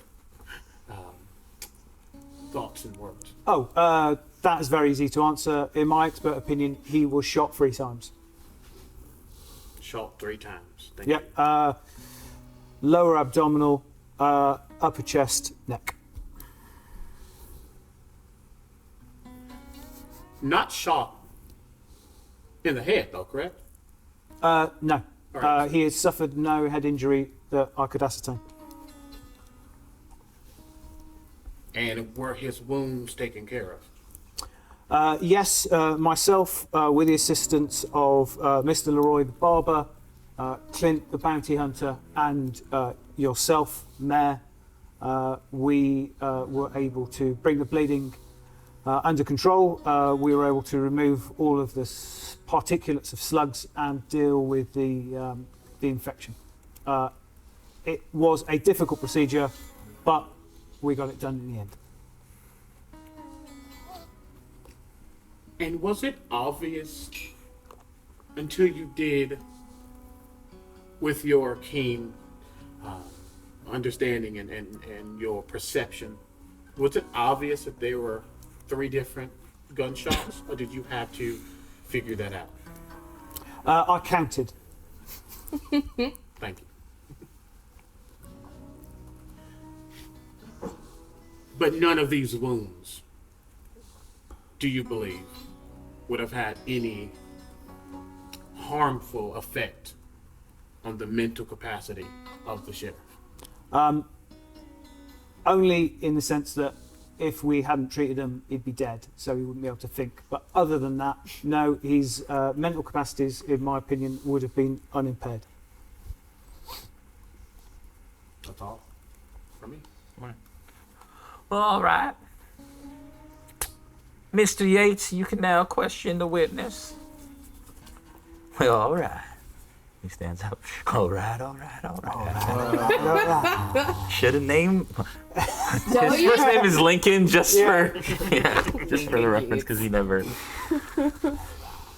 All right, well, Mr. Smith, first of all, I want to thank you for your service. I think at this moment in time, it's technically Deputy Smith. But that's what we're here to find out today. That's actually not what we're here to find out today. Please question him and not... Continue. Judge. The judge says, Mr. Sullivan, please, you have the floor. Well, all right. So, first of all, I want to thank you for your service here. You're right. If you hadn't have helped, he'd be dead. Without question. Yes.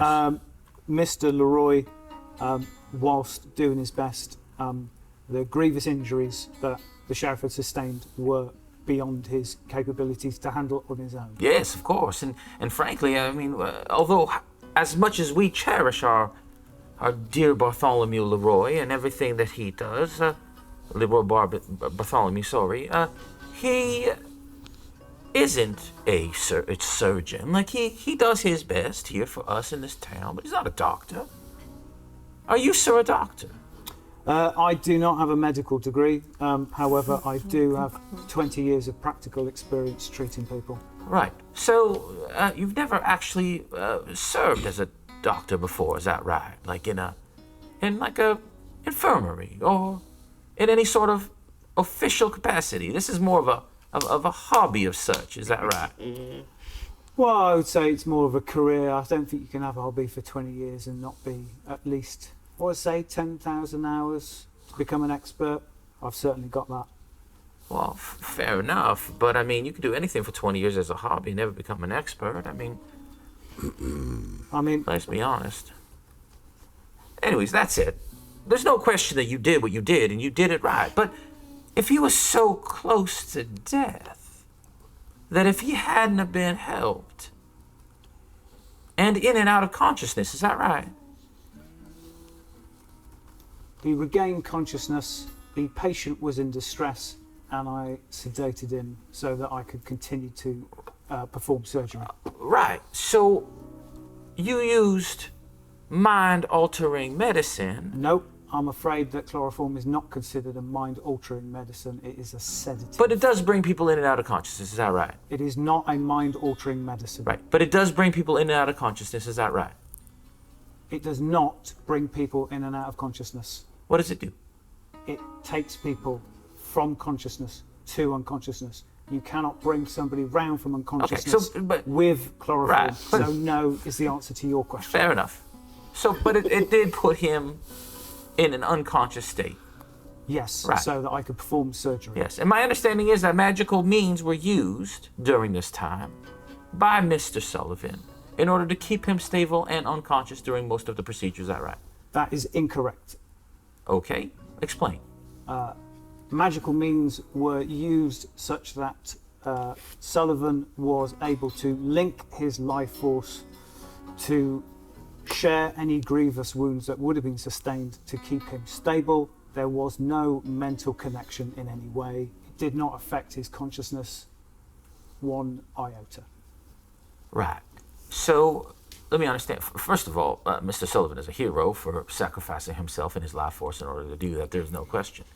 My question, though, is that is not part of the magical means that he used. Did that not keep our dear sheriff unconscious during the procedure? You are correct. That did not keep him unconscious during the procedure. All right. Well, we have other people in this space that were there Mr. Leroy specifically, that states, and we will ask him when he comes up, that in fact, what was being used kept him asleep. I can state, as a medical practitioner, that the thing that was keeping him asleep was the chloroform and not the magics that was used. And I am answering that to the best of my understanding about the magics. However, I am not an expert. Right. Oh, so you are not an expert. In the same way that Mr. Leroy is also not an expert on magic, to the best of my understanding. Fair enough. Well, all right. Back to my initial question, and this is the last question I have for you, and that is this. Between the moment of being shot 3 times, once in the neck, once in the shoulder, once in the lung, being unconscious, going through mental duress that is caused by getting close to death, yep, then being operated on, coming to during that operation, having to be chloroformed and magicked and all the other stuff that happened. In your experience, yep, and frankly, we can't say expert opinion, but in your experience, would you say that all of that in no way, shape, or form would affect his state of mind? My statement is that his mental capacity had not been impaired. Heightened emotional state is not the same as impaired mental capacity. That is all the questions I have. You may step down now and ask you to come up. She turned, she said, all right, Mr. Yates, your first witness. And Mr. Yates turned, she says, I would like to call Leroy Bartholomew to the stand. And Leroy kind of gets up, kind of looks around, kind of a bit sheepishly, and walks up onto the dais. Takes a deep breath out and sits down. Mr. Yates stands up and he looks at Bartholomew and says, As this happens, yeah. Is Crick in the room? Yep. I will sleight of hand it if necessary. I'm going to message him. And Okay. just say, Is Leroy's building owned by Mr. Yates? Yes. Thank you.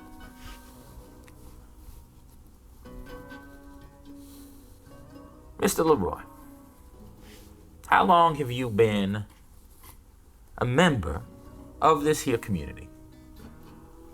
Leroy says, well, I've been here, I believe it's about 5 years. Right. Can you please tell everyone here what you saw occur on the afternoon in question? Yes, well, I was doing my business and taking care of things. I was painting on my murals and adding some new people to town, and in came the body of the sheriff,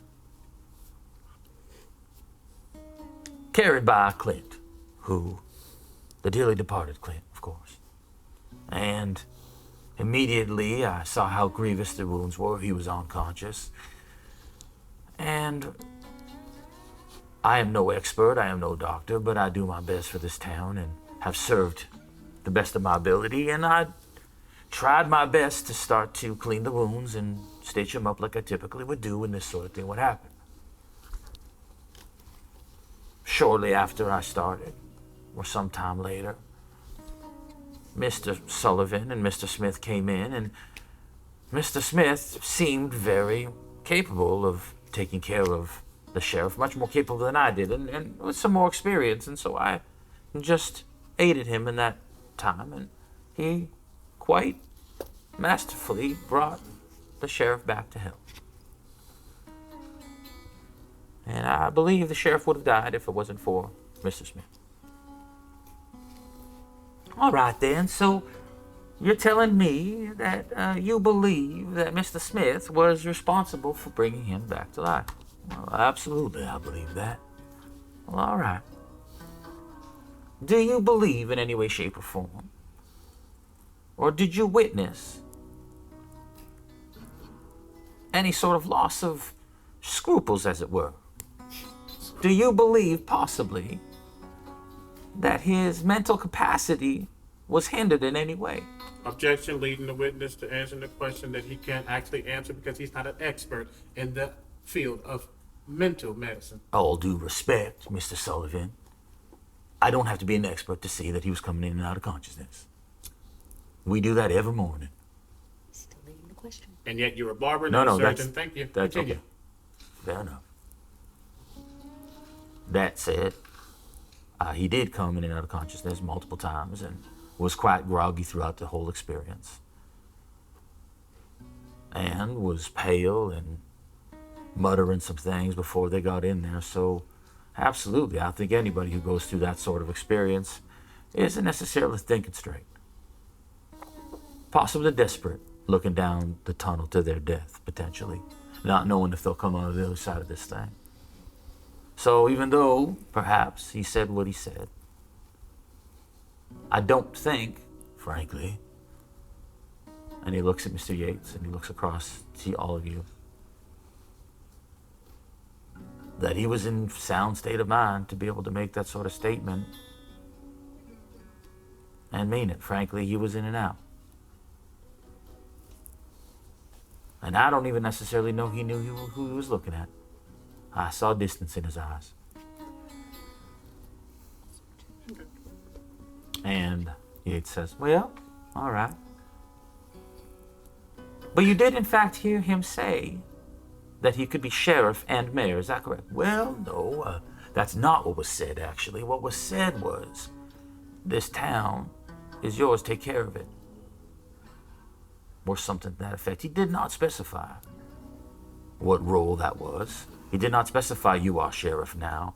He did not even specify necessarily, at all, frankly, that you are to be mayor. Just said this town is yours.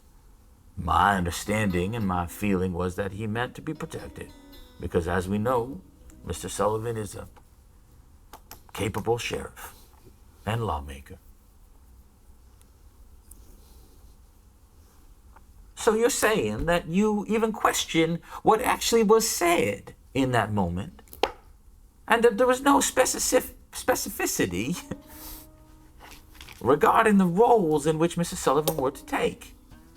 There was no badge given. There was no rights.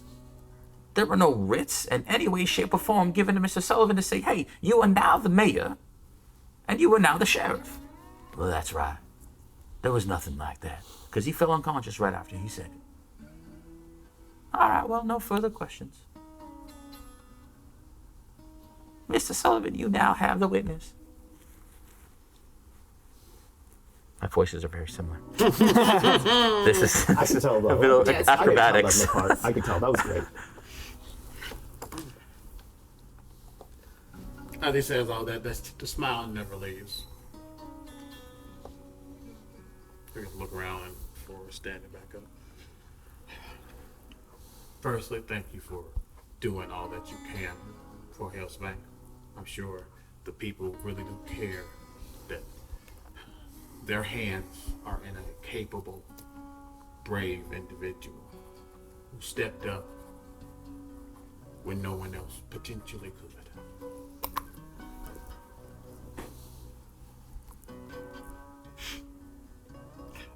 You said you are not, let me phrase this in a question. Are you a doctor? No. Are you a surgeon? I have performed surgeries, yes. But are you a surgeon? One is to say that if somebody gets paid for a service, especially in this town, and you provide that service for a cost, then you are a professional of that area. Not necessarily true. You can be paid Well, you to can jump tell off me that of you- a cliff, but you wouldn't be necessarily called a cliff jumper. You'd just be called someone who jumped off a cliff. I don't know about all that, but frankly, people ask me to perform surgeries, amputations, and pull teeth, and they pay me to do that. I believe the definition of a professional is someone who gets paid to do a service. So to say that did I go to school for surgery? Absolutely not. I mean, I don't know many surgeons who have. All right. I would like to point out that Cornelius Smith has been paid for his services, which means he is a doctor and an expert. Just to make sure. I have no question that he's an expert. This Frankly, is just for the field. he saved his life very expertly. I've said that many times. But if you were not a doctor, Yes. why did you feel so comfortable operating on such a case that you knew you had no knowledge of? Because as far as I knew, I was the only person in town that could do something for him. Okay. So I could have just let him die. That is quite a true statement. How long have you been a barber? A barber? Just about 10 years. How long have you owned this shop? 5 years or so. What is your connection to Yates professionally? Mr. Yates, he rents me the space, and I have a mortgage that I pay every month. Like many other people in this, and everybody, there's many people in the audience that kind of nod and smile. And for the past at least 5 years, this has been a connection that you and Yates have, correct? That is right.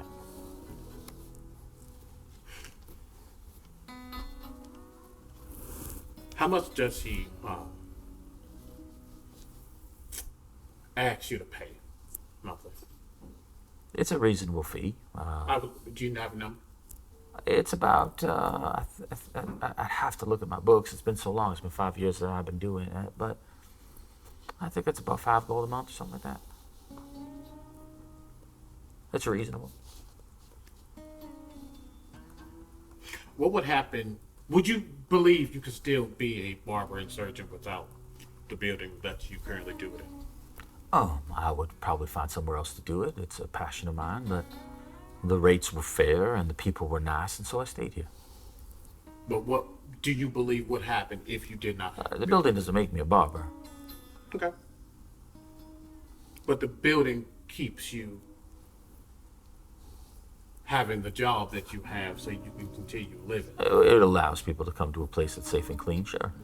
And I thank Mr. Yates for that. So it's safe to say that you have a connection that, if broken, would bring about a potential of negativity upon your life. There would be a challenge, sure, of course. I'd have to go find somewhere else to do my business. Judge, I would like to strike Leroy as a witness, as he is in direct contempt and has a direct connection to Yates, and therefore cannot honestly give the correct answers, as his livelihood is dictated by Yates's money. The judge considers her for a second. And anyone else who he would like to call who has a direct monetary connection to him. The judge says, well, that would constitute half of this town. It would, actually. Yeah, sure would. And so, but the question here isn't, Mr. Sullivan, whether or not Bartholomew is able to run his business. You're correct. The question isn't Mr. Yates in his position. You're correct. The question is whether or not you should be mayor. Not even that Yates should be mayor.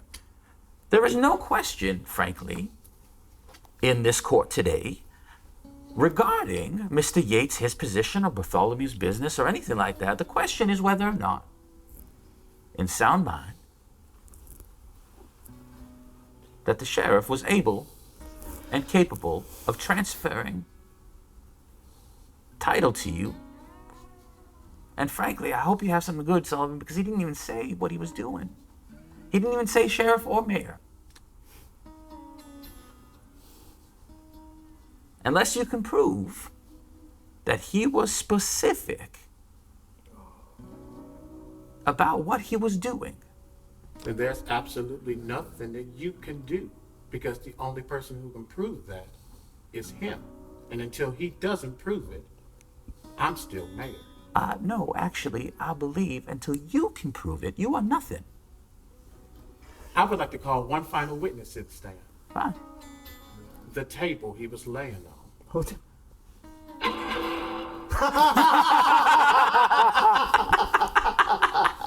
I love you so much.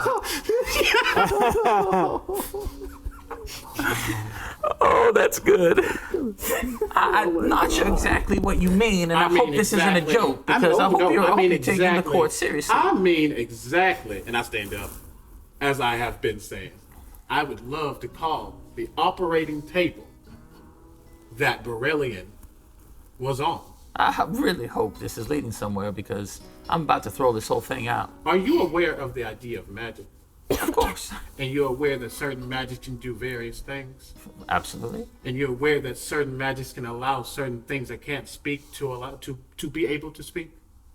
I don't know any sort of thing like that. I don't think you do. I would like to call Nexus an automaton with the ability to speak to inanimate objects. And if you'd like to prove this, she can prove something to you, just to prove the validity of the request. Well, this is a little offside, and people start to kind of like, what? And talk, and they're like, what? This is crazy. This is my Legally Blonde moment, y'all. Go ahead. Fair enough. All right. Well, if you want to call the witness, you call the witness. Hey, Archie, can you go grab the table for me? Be right back. Nexus will, Archie's going to get the table. Nexus will come up and say, "Hello, I am Nexus." Hello, and just because for entertainment value, I will allow this to happen, but for now, we'll take a short recess and we'll take a short break and be right back.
Do you miss playing Dungeons & Dragons, or just have a hard time finding a group in your hometown? Maybe you just wish you could play more. On Discord, we created a community of over 100 people who are playing D&D around the clock. By integrating Discord and D&D Beyond, we're able to provide an immersive experience that is the first of its kind. You can create a character from 1st to 15th level and then roleplay 24/7 in our Discord channels while combating monsters, crafting weapons, training new skills, and searching for items across our campaign world. You'll also have the chance to participate in random combat encounters and go on monthly virtual quests. Ever wanted to try your hand at being a dungeon master? Or maybe you're an experienced dungeon master and just want the chance to run more adventures. As a community DM, you can run encounters and virtual quests for the community based on monthly modules written by our very own accomplished plot team. Join us. Join us. Check it out. Join the Discord. Join us. Join us. And let's create incredible stories together.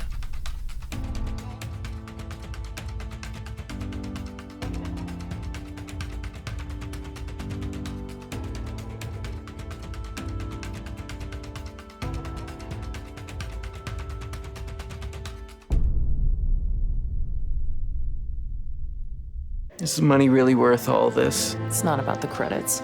I've been looking forward to this for a long time. I bet you have. You're not getting the drop on the villains with sounds like that. Your game needs Sirenscape. The Sirenscape online player has a huge library of epic sounds for any situation. Epic games need epic sound. Go to Sirenscape.com to get started today.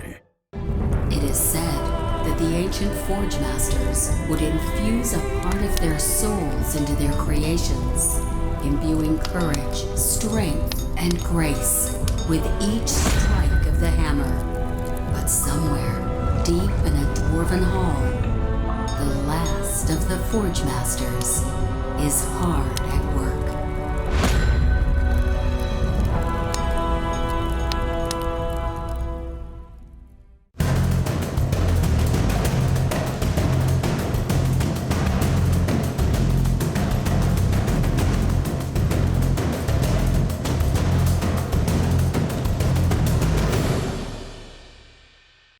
My favorite thing about Shard Tabletop is that it is a complete VTT experience, so it offers anything that I've ever seen other VTTs offer. It also has some really cool, very unique features as well. I think the most kind of impressive thing for me is the ease of use, being able to jump in and use it right away. I think it's by far, in my opinion, the easiest to kind of jump in and use right away. But as a streamer and producer, I think for me, it's the ability to broadcast what you're seeing on screen in a very effective way that we can then capture and show the audience. And for me, using that in this application was really great.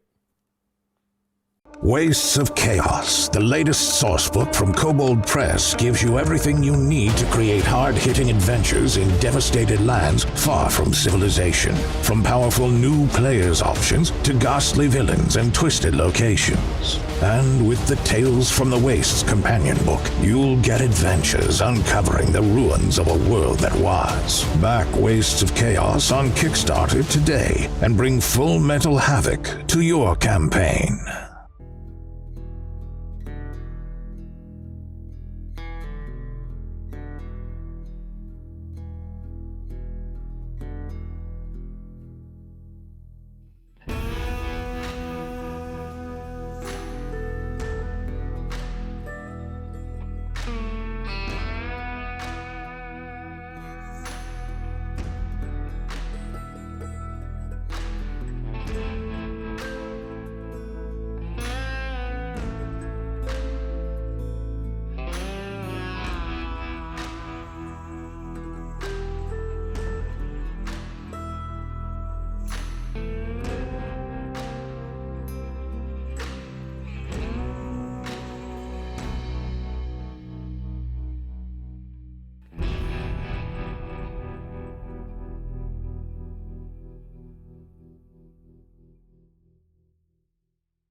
And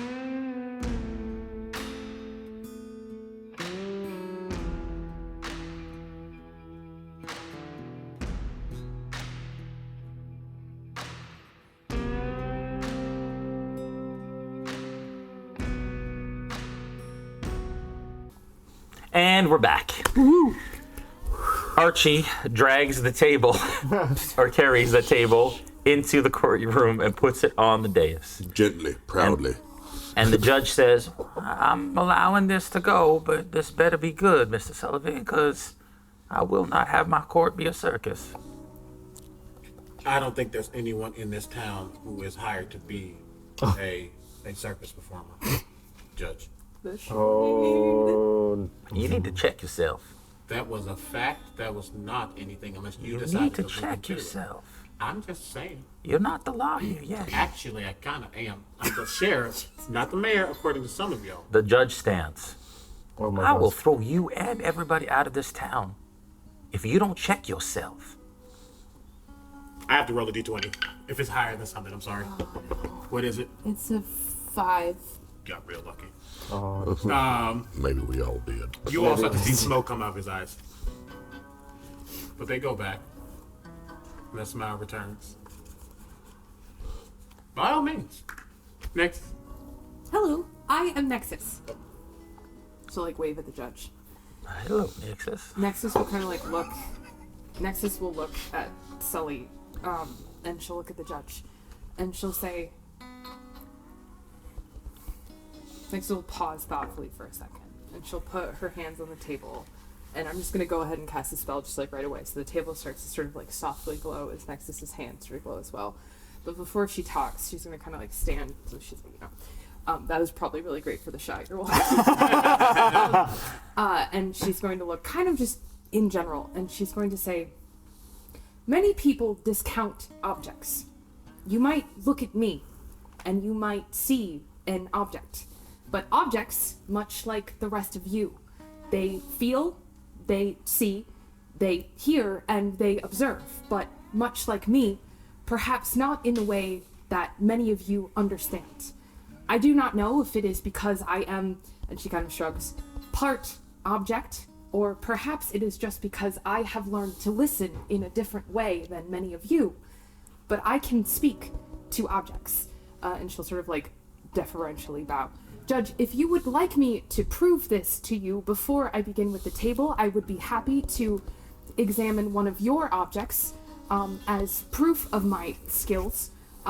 But I would also be happy to simply proceed with this table. I will leave it up to your judgment. All right. I never had a table as a witness. Yeah. All right.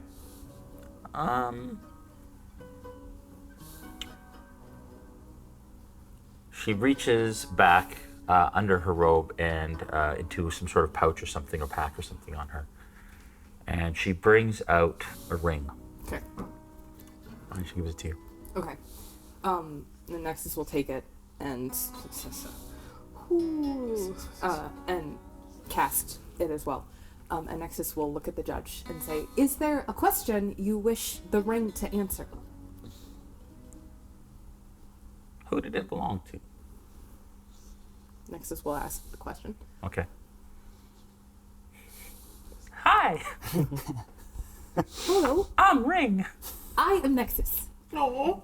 I hate to be a bother, but this is a very... And the courtroom begins to like laugh, make a little bit of fun. Nexus doesn't give a single care. Sure. And she will look and she'll kind of like very delicately like shake hands with the ring and say, I am so sorry to bother you, but I have a very important question, the answer of which may predicate the lives of many people. You have the chance to save the world, as it were. Come on, Judge! Throw it out! This is a circus! Give her a chance! And like it starts to like grow, and Judge's like, all right, everybody, just order in the court. Order. I want to see this through. May I ask you who you belong to? Right now?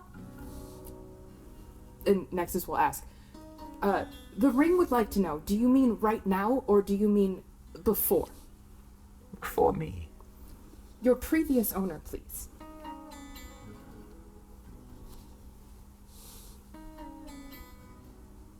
The Nexus will think for a second and say, perhaps if you cannot recall their name, as I am sure rings have many different words for names, you could tell me something about them. What it was like to be around them, what it felt like to be worn. Anything you can remember about your previous owner. Well, it was strong, hardworking, calloused, worked with wood, loved, loving, affectionate, long gone. Nexus will look at the judge and like very cautiously say this because like she wants to make sure that she's like respectful. But she says, this ring was once worn by someone who was kind and compassionate and worked with wood and loved you very much. Is that helpful? The judge doesn't break eye contact. And you see actually her well up a little bit.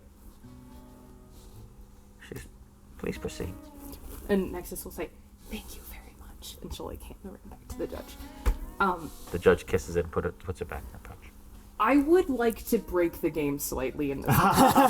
Okay. Can we, for the sake of just time, say that Nexus somehow, like computering or animatronically or whatever, just can project what the table is saying so everybody can hear it, so I don't have to like relay everything the table is saying? I can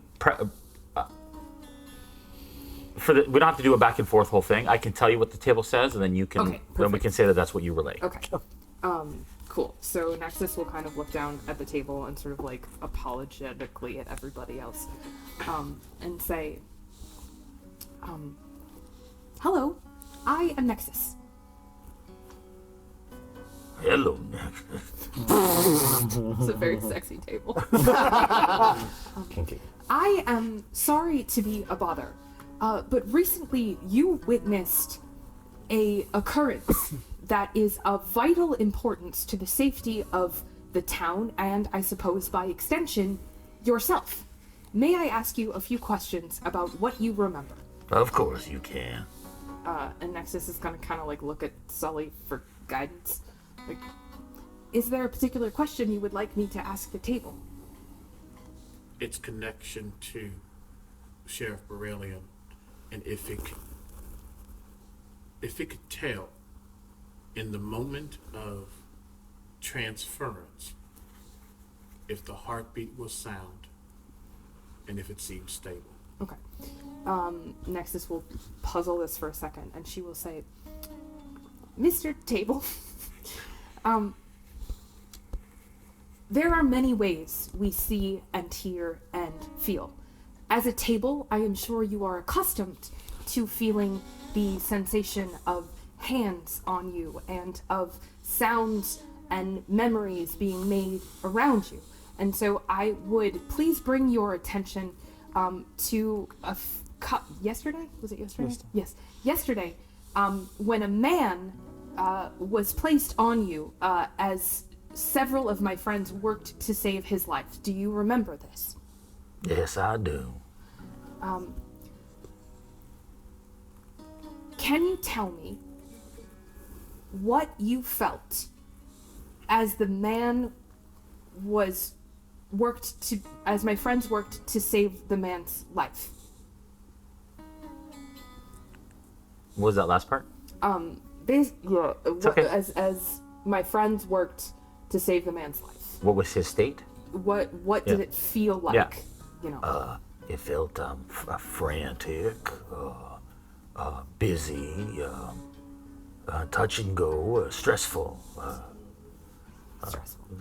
The body on the table felt still most of the time, and frantic when awoken,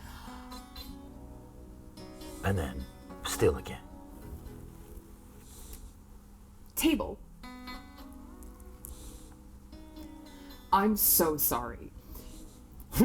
Recently, I had the opportunity to speak with a map. And while speaking with that map, I met both paper and ink. Table, if you might move aside for a second, I would like to speak with the blood that is on your top. Ooh. Oh!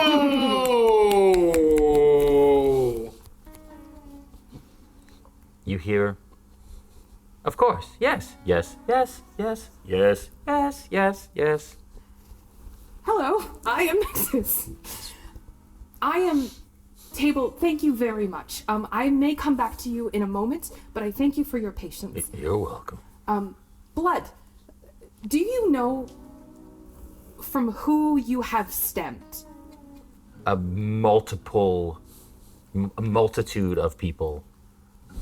Voices string out at once. Okay. Shit.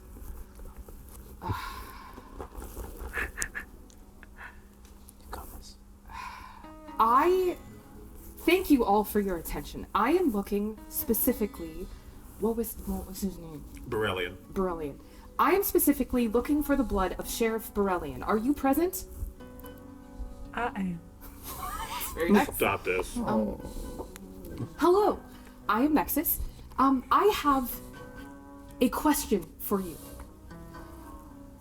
Yesterday, as you were spilled on this table, there was a moment in which your partner, Sheriff Borellian, bequeathed the town and the safety of its residents, including, I suppose, by extension, yourself, to my friend, Sully. Can you tell me, Blood, as you were belonging to Sheriff Borellian and therefore, I would assume, connected to him in some way, can you tell me if, as he made that request to my friend Sully, was he sure and confident and of sound mind in making the choice to determine that my friend Sully should take on the care and keeping of this town as you care and kept Sheriff Borellian while you belonged to him? First of all,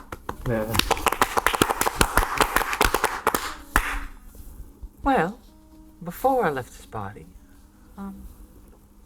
his heart was pumping fairly steadily. And then it elevated. And then after the moment you speak of, it steadied again. Calm. Okay. So, yes. Okay, Nexus will not. She will relay all of this. Just all of this will be relayed. And then she'll kind of just look at Sully and kind of like everybody and just be like, is there anything else you wish me to ask? I think that's what we're going to get from the table and its parts. Okay, Nexus will put her hands on the table and say, thank you all very much. I appreciate it. And then Nexus will like hug the table a little bit. Yeah. I don't know if I can I relay it? If I may, could we also mention that, could you ask it if, when it was attacked? Oh, never mind. If this wouldn't know it. Never mind, yeah, no, never mind. Yeah, and so then Nexus will say, thank you, and like bow awkwardly and sit back down. Before you sit down, I've got a few questions for you myself. Yes, Judge. My apologies. No, not the judge. Sorry, that was Mr. Yates? Yates. Okay. My apologies. The table was under oath, not Nexus. I am happy to answer questions if it is of benefit. Thank you. My apologies. All right. The table was the witness. Then I will call Nexus as my next witness. That's all you got to do. Just follow decorum. Pardon me if I won't be talking to a table, but I will speak to you. I have no doubt that you think you speak to objects, and whatever parlor trick this was when you spoke to the judge, perhaps you spoke to the ring, but let me ask the court one question, and that is,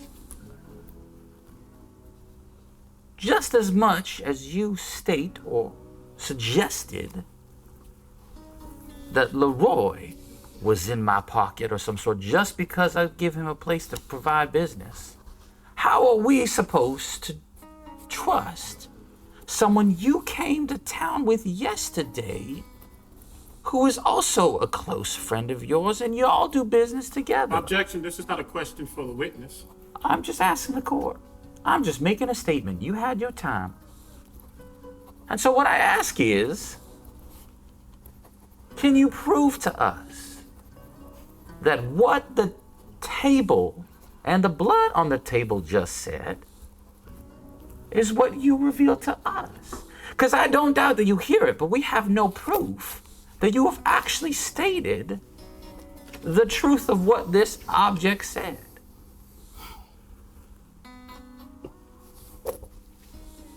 Nexus will think for a second. No further questions, Your Honor. He moves over and the judge says, well, all right, I think we've heard enough. You have one more witness. I've allowed this to go a little longer than I would allow. But we have one more witness to call.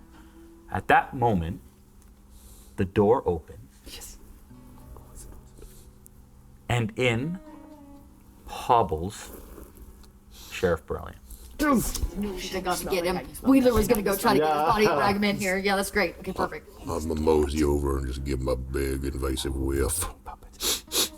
And as he walks in, he kind of slumps up against the side and he says, I may have something to say on this matter. The judge looks over. Yates kind of looks over, his eyes wide, not expecting this to happen. I look at Beryllium. I also look at Archie. I raise my hand. I'm looking. I'm looking directly at the judge. Okay. Well, yes. Permission to assist the sheriff. He's a bit unsteady on his feet. I don't want him to split his ships. Yeah, of course. I was going to say, Wheeler was going to walk in Yeah. anyways. He was at the back, so, yeah. okay. Well, So I will go because he'll fall and then dip on Welcome, stitches. Sheriff Beryllium and Mayor Beryllium. I don't know. Am I allowed to? Does he smell tangy? Yeah, give me a Oh, yeah. And Sully looks at you. Tangy check. Let's go, Archie. All right.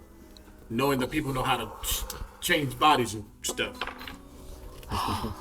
21. You get.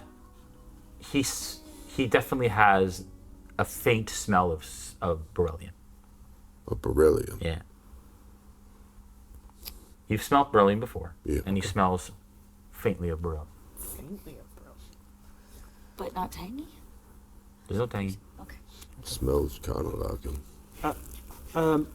Archie, could you just very carefully give me a hand with the sheriff? I could hold him like a baby if you Just want. because if he'll split his stitches, he could bleed out. So Yeah. I will bring him up and put him in the witness chair. Okay. Sit back down. And as it happens, I'm sending a quick message to Archie. What you got? He smells like himself. Kind of not tangy.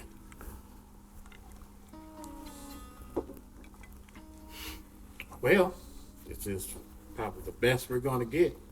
Are you feeling okay to go to stand? Yes, as well as I can in this state, yes. Then by all means. Neil, wait for him to get over and make sure he sets down. How are you feeling? I'm better than dead, thanks to Mr. Smith and Clint and Bartholomew. Is Bartholomew Leroy's Leroy. last name? Yeah. I didn't know that was last name. Yeah. Can you tell the court what happened? Yes, we had the bandits rolled in and I stepped out and you came to my aid and we all fought them together and no, that is not what happened. roll that back.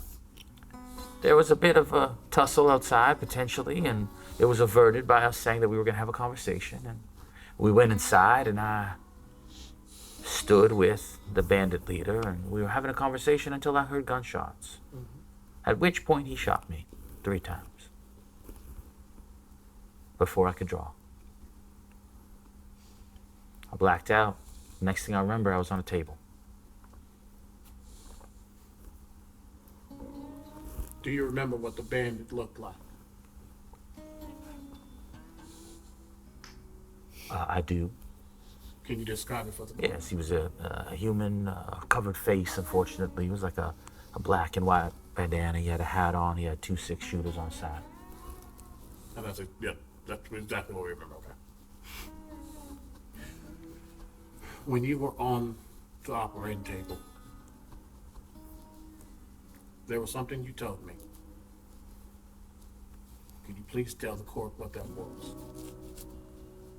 Yes, I told you that this town is yours and to protect it. Sully's eyes look at Yates for a second. And you see Yates, he's like slowly like shaking and clenching his teeth. And what did you mean by those words, if I may ask? I did mean that you be sheriff while I'm not capable.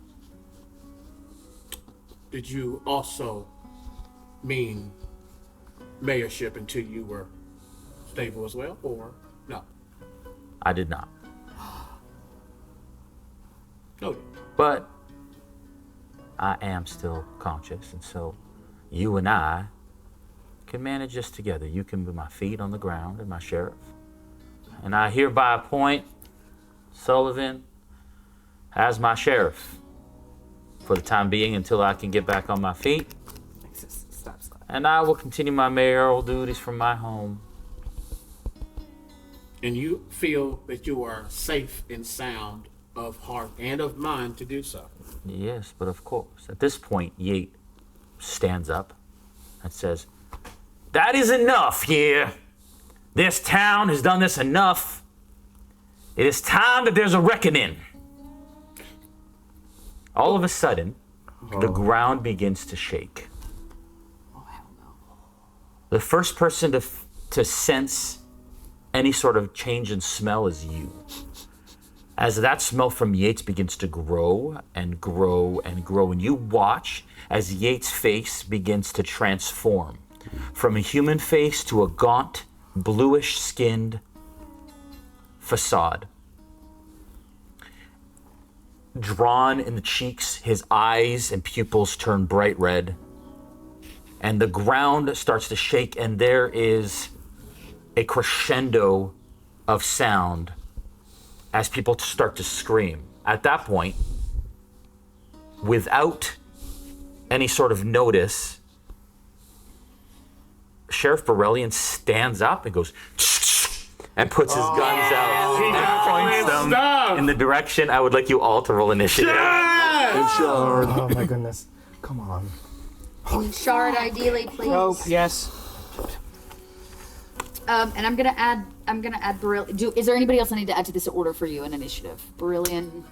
Brilliant, Yates, for now. Okay, so the sheriff and initiative. Oh no. Or Cleor. Who is that? What is your larcenous thing effect? Deception, sleight of hand, stealth on a failed roll, Those those 3 specific ones. Dex, not that. Yeah. Like if it was the Dex, it is a Dex check. and what did Yates? I'm so sorry. Yeah, what did Yates get for his initiative? Yates got a 16. 16. All right, Yates is on, and I am going to add our. Well, I guess he's just the mayor now. Rip. Sorry. Okay. And he rolled? Sorry. Borellian got a 7. Got a 7. Actually, he gets advantage on Okay. initiative. That's a natural 20. Nice! So 23. So 20 what? 3. Who got that? Great. Brilliant. We take those. All right. Let me just add their names so it's clear, and then you're good to go. Okay, I'm first. Brilliant's first. He is. Okay. Brilliant stands his pistols on Yates, and you watch as just for a second his body, wearing Brilliant's clothes, shifts through Clint, and then shifts back to Brilliant. And in Clint's voice, he says, "I'm sorry, y'all," and sets off 2 shots At Clint is the best at character. Yates, of course. oh my god. What the hell? What? When I, favorite! when I- Justice for Clint! when I die, I'm coming back as Clint. Just so you Wait, I don't understand that. Still How could he be Clint? Clint wasn't, the body wasn't Clint. Clint was never. Body wasn't Clint. It was a different. Right, no. but he was down when Clint helped us. It's all very confusing. I'm sorry. Just timelines don't work out for that. Sorry. I'll keep my mouth shut. Are you saying Borelli was down when Clint helped? Yeah. Yeah, but Yeah. Clint was in the room when you guys were When, and working you on. sent him 3 to watch hits. the show. He hits him 3 times. As Yates does this, and this black, brackish blood shoots out of Yates. That is his turn. And he's going to back up slightly to the edge of the dais as that happens. Who's next? Sorry. Why does he keep doing that? It is Wedler, you're up. Shiv, you're on deck. Wedler. How many innocent people are in here? Many. Dozens.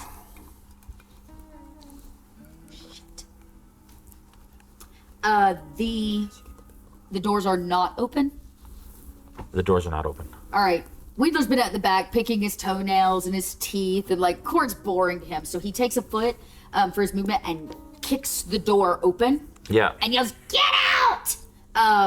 As Wedler, what are the walls of this place made of? Wood. Is it all wood? Okay. Wedler makes a run for Yates. Yeah. And will toss his net on him. So he's going to make an attack. If it hits, he is now restrained and will take disadvantage, and everybody that attacks him will take advantage. Nice. Just a basic attack. I only rolled a 10. So I guess the net misses. Okay. He kind of turns to the side and comes back. Sorry. Also add his orc bodyguards. Oh. 4 of them. Oh, 4 of them? Please. Shoot. Oh, I forgot about them. Okay, yes, I will get them in there. Do you want them to all have the same initiative? Yeah, 6, please. Okay, 6. Okay. For now, that will be Wedler's turn. Okay. Next up is Shiv. Sully, you're on deck. All right. At this point, as people are rushing past him, Shiv's been also in the way back because he has no part in any of this, or at least doesn't know how to be a part. And so instantly, he's like, finally. Takes out his gun. Come on, Shiv. Points it at Yates. One small thing he does before he starts shooting, he looks up and says, "Don't fail me now." And then shoots using his revolving musket. Let's go! Okay. That was a 20. Natural 20? No. Okay, dirty 20. Just a hit is Yeah. enough. Yeah. I contributed. Roll your damage! Roll your damage! Bud. Was it a hit, first off? Yes. Okay. All right. Okay. Well, it's fine. So first, for his action, it was a 3 piercing damage. Okay. And then he's going to use his bonus action to shoot again. Okay. So come on. That was a 23. Okay. Hit, obviously. Nice. For a 9 piercing damage. Okay. And then let's see if I can do anything for bonus. Oh no, that was my bonus. And then he goes and is there any like half or 3/4 cover? I'd say a third cover with the dais if you want. Oh, one, yeah. So I'll. The dais. You can like crouch behind the dais and. Yeah. I'll go ahead and do so. I'll run behind the dais. Okay. Oh God. Okay. That felt so that was Shiv. Sully, you're up. Sully looks at the difference in Yates. Is that something I've ever seen before? Nature check? Nature, sure. I'm just curious. I'm not really sure. Probably not. That is nature. That's a 7. Yeah, no. That's fine. I'll look at you and go, yeah, that fits. Just as ugly on the inside as you're on the outside. And I'll say, but I meant that as a compliment. And I'll wink and blow a kiss. And as I do, smoke comes out of my mouth as I bonus action puff the smoke. Okay. However, one, make a dex save, please. Dex save. Natural 20. That's totally for fine. 23. Great. Nothing goes through. However, the wording of this doesn't matter if it went through or not. As I used the meta magic option, enlightening spell. Which I've used before, but just to reiterate, when I cast a spell that targets a creature, you can spend 1 sorcery point to learn one of your target's resistances or immunities. Okay. I would like to know 1 resistance or immunity that it has, if any. Immune to poison. Thank you. I say he doesn't care for poison.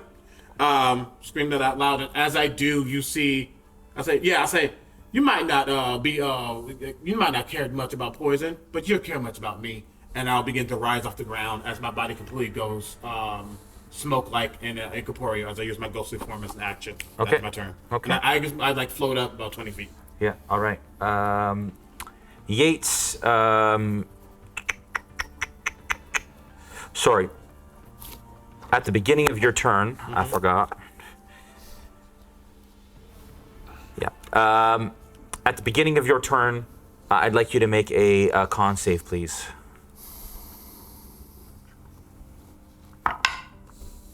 That is a 15. Okay, you pass. The stench begins to kind of grow around the dais, and everybody smells this horrid stench of death. And it is that same stench that you smelled from him before, but now it's like almost overpowering as he does. And he is going to attack you, Sully. Can he reach me? Yeah, you're right there on the dais, right? 20 feet in the air? Oh, you went 20 feet. I forgot that. You left his space then. I was never close to him. We were never next to each other. Opposite sides. Right, you're on opposite sides of the dais, probably about 10 feet apart. Yep, you're right. But and also let me say, it's a town hall. We said it's about this. Yeah, I can go 20 feet in the air. Yeah, you can go 20 feet in the air. Yeah, that's fine. Thank you for this luscious cabin being in Yeah. Very steady. Yeah. Cool. Okay. He is going to...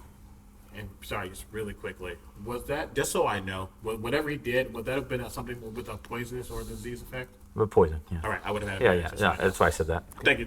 All right. He pulls a revolver, and it looks like this really kind of ornate one. It's got some gems in the hilt of it, and he points it up towards you, and it starts to, as he puts his hand on it, this blue sort of like energy starts to swirl around it, and he takes 2-3 shots at you. Okay.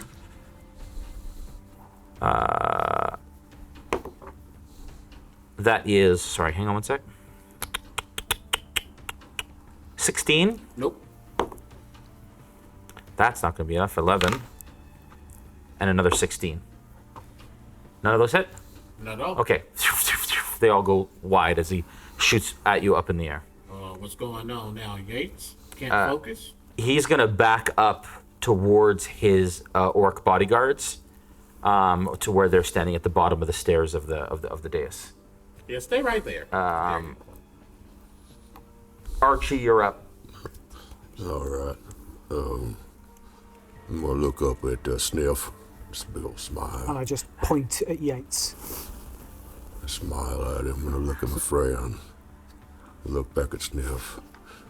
And I say for them, and as I'm saying that, you just see these spikes starting to protrude out of Archie. They're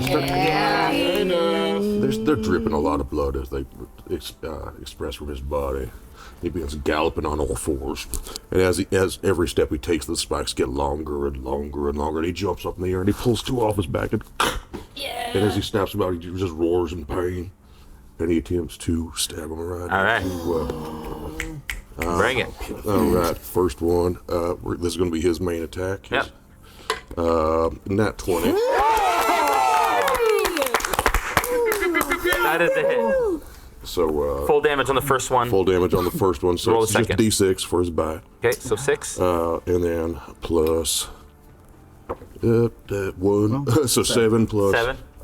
So 7 plus 6. That's 13. 13. And then with my bonus action, I'm gonna try and take one of these stakes and just put it right in his shoulder and hang on. All right.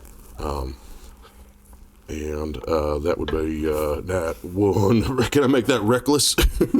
All right. If not, that's all right. Explain reckless again. Reckless is advantage, but then things have advantage against me. Right. But you would have had to state that you were doing it reckless before you did it. It's true. So unfortunately, that is in that one. All right. And I am going to say, as you come down with it, he grabs your arm and deflects it back at you. Sure. I'd like you to make a dex save, please. Dex save. Or actually, I would say, what did you roll to hit? It was an at one to hit. Roll a dex save. Dex save. What was the 24? The first attack. Oh, That's because a you 20. raised you got 2. And I was that gonna, makes sense. I was gonna roll it at advantage, but I was gonna do reckless, but the first one was a nat 20, so I'm like, I don't need to bother them. Like, oh shit. Yeah. Can I see this happening? That he's deflecting, yeah. All right. Well, as a barbarian, I can use my danger sense to have advantage on dex saves that I can see. Awesome. So that's a 15. All right, that's enough to evade it as he kind of tries to put it back at you, and you kind of deflect it to the side, and the thorn falls to the ground. Is that your turn? That's my turn. Okay, orcs. All 4 of them take out guns up in the air. 2 of them are going to shoot at you. That's a 22. And that's a 18. Okay. Both hits. Are those 2 separate people or one Two person? separate people. Okay. On the 23, no, on the 18, sorry. Yeah. On the 18, there is almost like a whisper of primordial, this language, this fiery language that starts to envelop them. And don't understand what it says, but it don't sound good. As I use my reaction to use ill-fated word, I'm gonna roll a d4. Yeah. It says I do it, and I will subtract that from the attack roll. Okay. 3. Nice. That second one will not hit me. Okay. So both of them don't hit? The first, the 18 doesn't. The So first 11 points on the 18. Regular damage. Then that's piercing. 5. So yeah, you get half. The other one, actually the other 2 are going to shoot at you because you're attacking right at there. They just right beside, well, not beside you, but Yeah. that is not going to hit. What's your armor class? I rolled 2 3s. 16. Neither of those are going to hit. Next up is Nexus. And then Smith, you're on deck. Is Yates is visibly holding a weapon at this point? Yeah. Okay. This glowing pistol. Nexus is going to look over at his pistol, and she's going to say, "Hello, I am Nexus. I am sorry to bother you, but your owner is a dick." As she casts Unruly Item. Okay. And so I need Yates to make a dexterity saving throw. Okay. Natural 20. Oh, 23. This guy. That sucks. Thank you, Forged. Okay. In that case, seeing the spell fail, Nexus is gonna like pull over the table because she was still standing by the table and kind of use it as like a little hiding thing. You under the table, or are you tipping it over? I'm gonna like tip it over and do, hide like, behind cool, it. Yeah, you know, the cool action movie thing. Yeah. And she's gonna lay low for a second. Love it. Smith. Looking around, trying to work out what's going on, concerned for everybody, he reaches into his pouch and he pulls out 3 gold coins. And he just kisses them, closes his eyes and goes, "We really could do with your help." And he throws them as hard as he can up into the rafters. They hit Sully. Just kidding. Damn it, Smith. They hit. They separate in his hands. They hit the beams and they ricochet and go in all different directions. One lands in your back pouch. One lands in your pocket, and one careens off and then just sticks in the hat band of his bowler hat. The 3 of us have blessed. Nice. You're not gonna bless your life partner over here? You're out of range. I can't get everybody. Oh, dang it! Oh, you're right. Am I not close enough to get it? I can only do 3. Wheeler always getting the short end of the pickaxe. But then He's sitting on the couch. But then I will move towards using cunning action to disengage if necessary. But I want to interpose myself between Yates and the judge. Yeah. Because the judge hasn't had time to get away from the weapon. Sure. Yeah, absolutely. At which point, the rumbling hits a crescendo, and the entire floor of the town hall collapses downwards. No. And that is where we're going to end this episode today.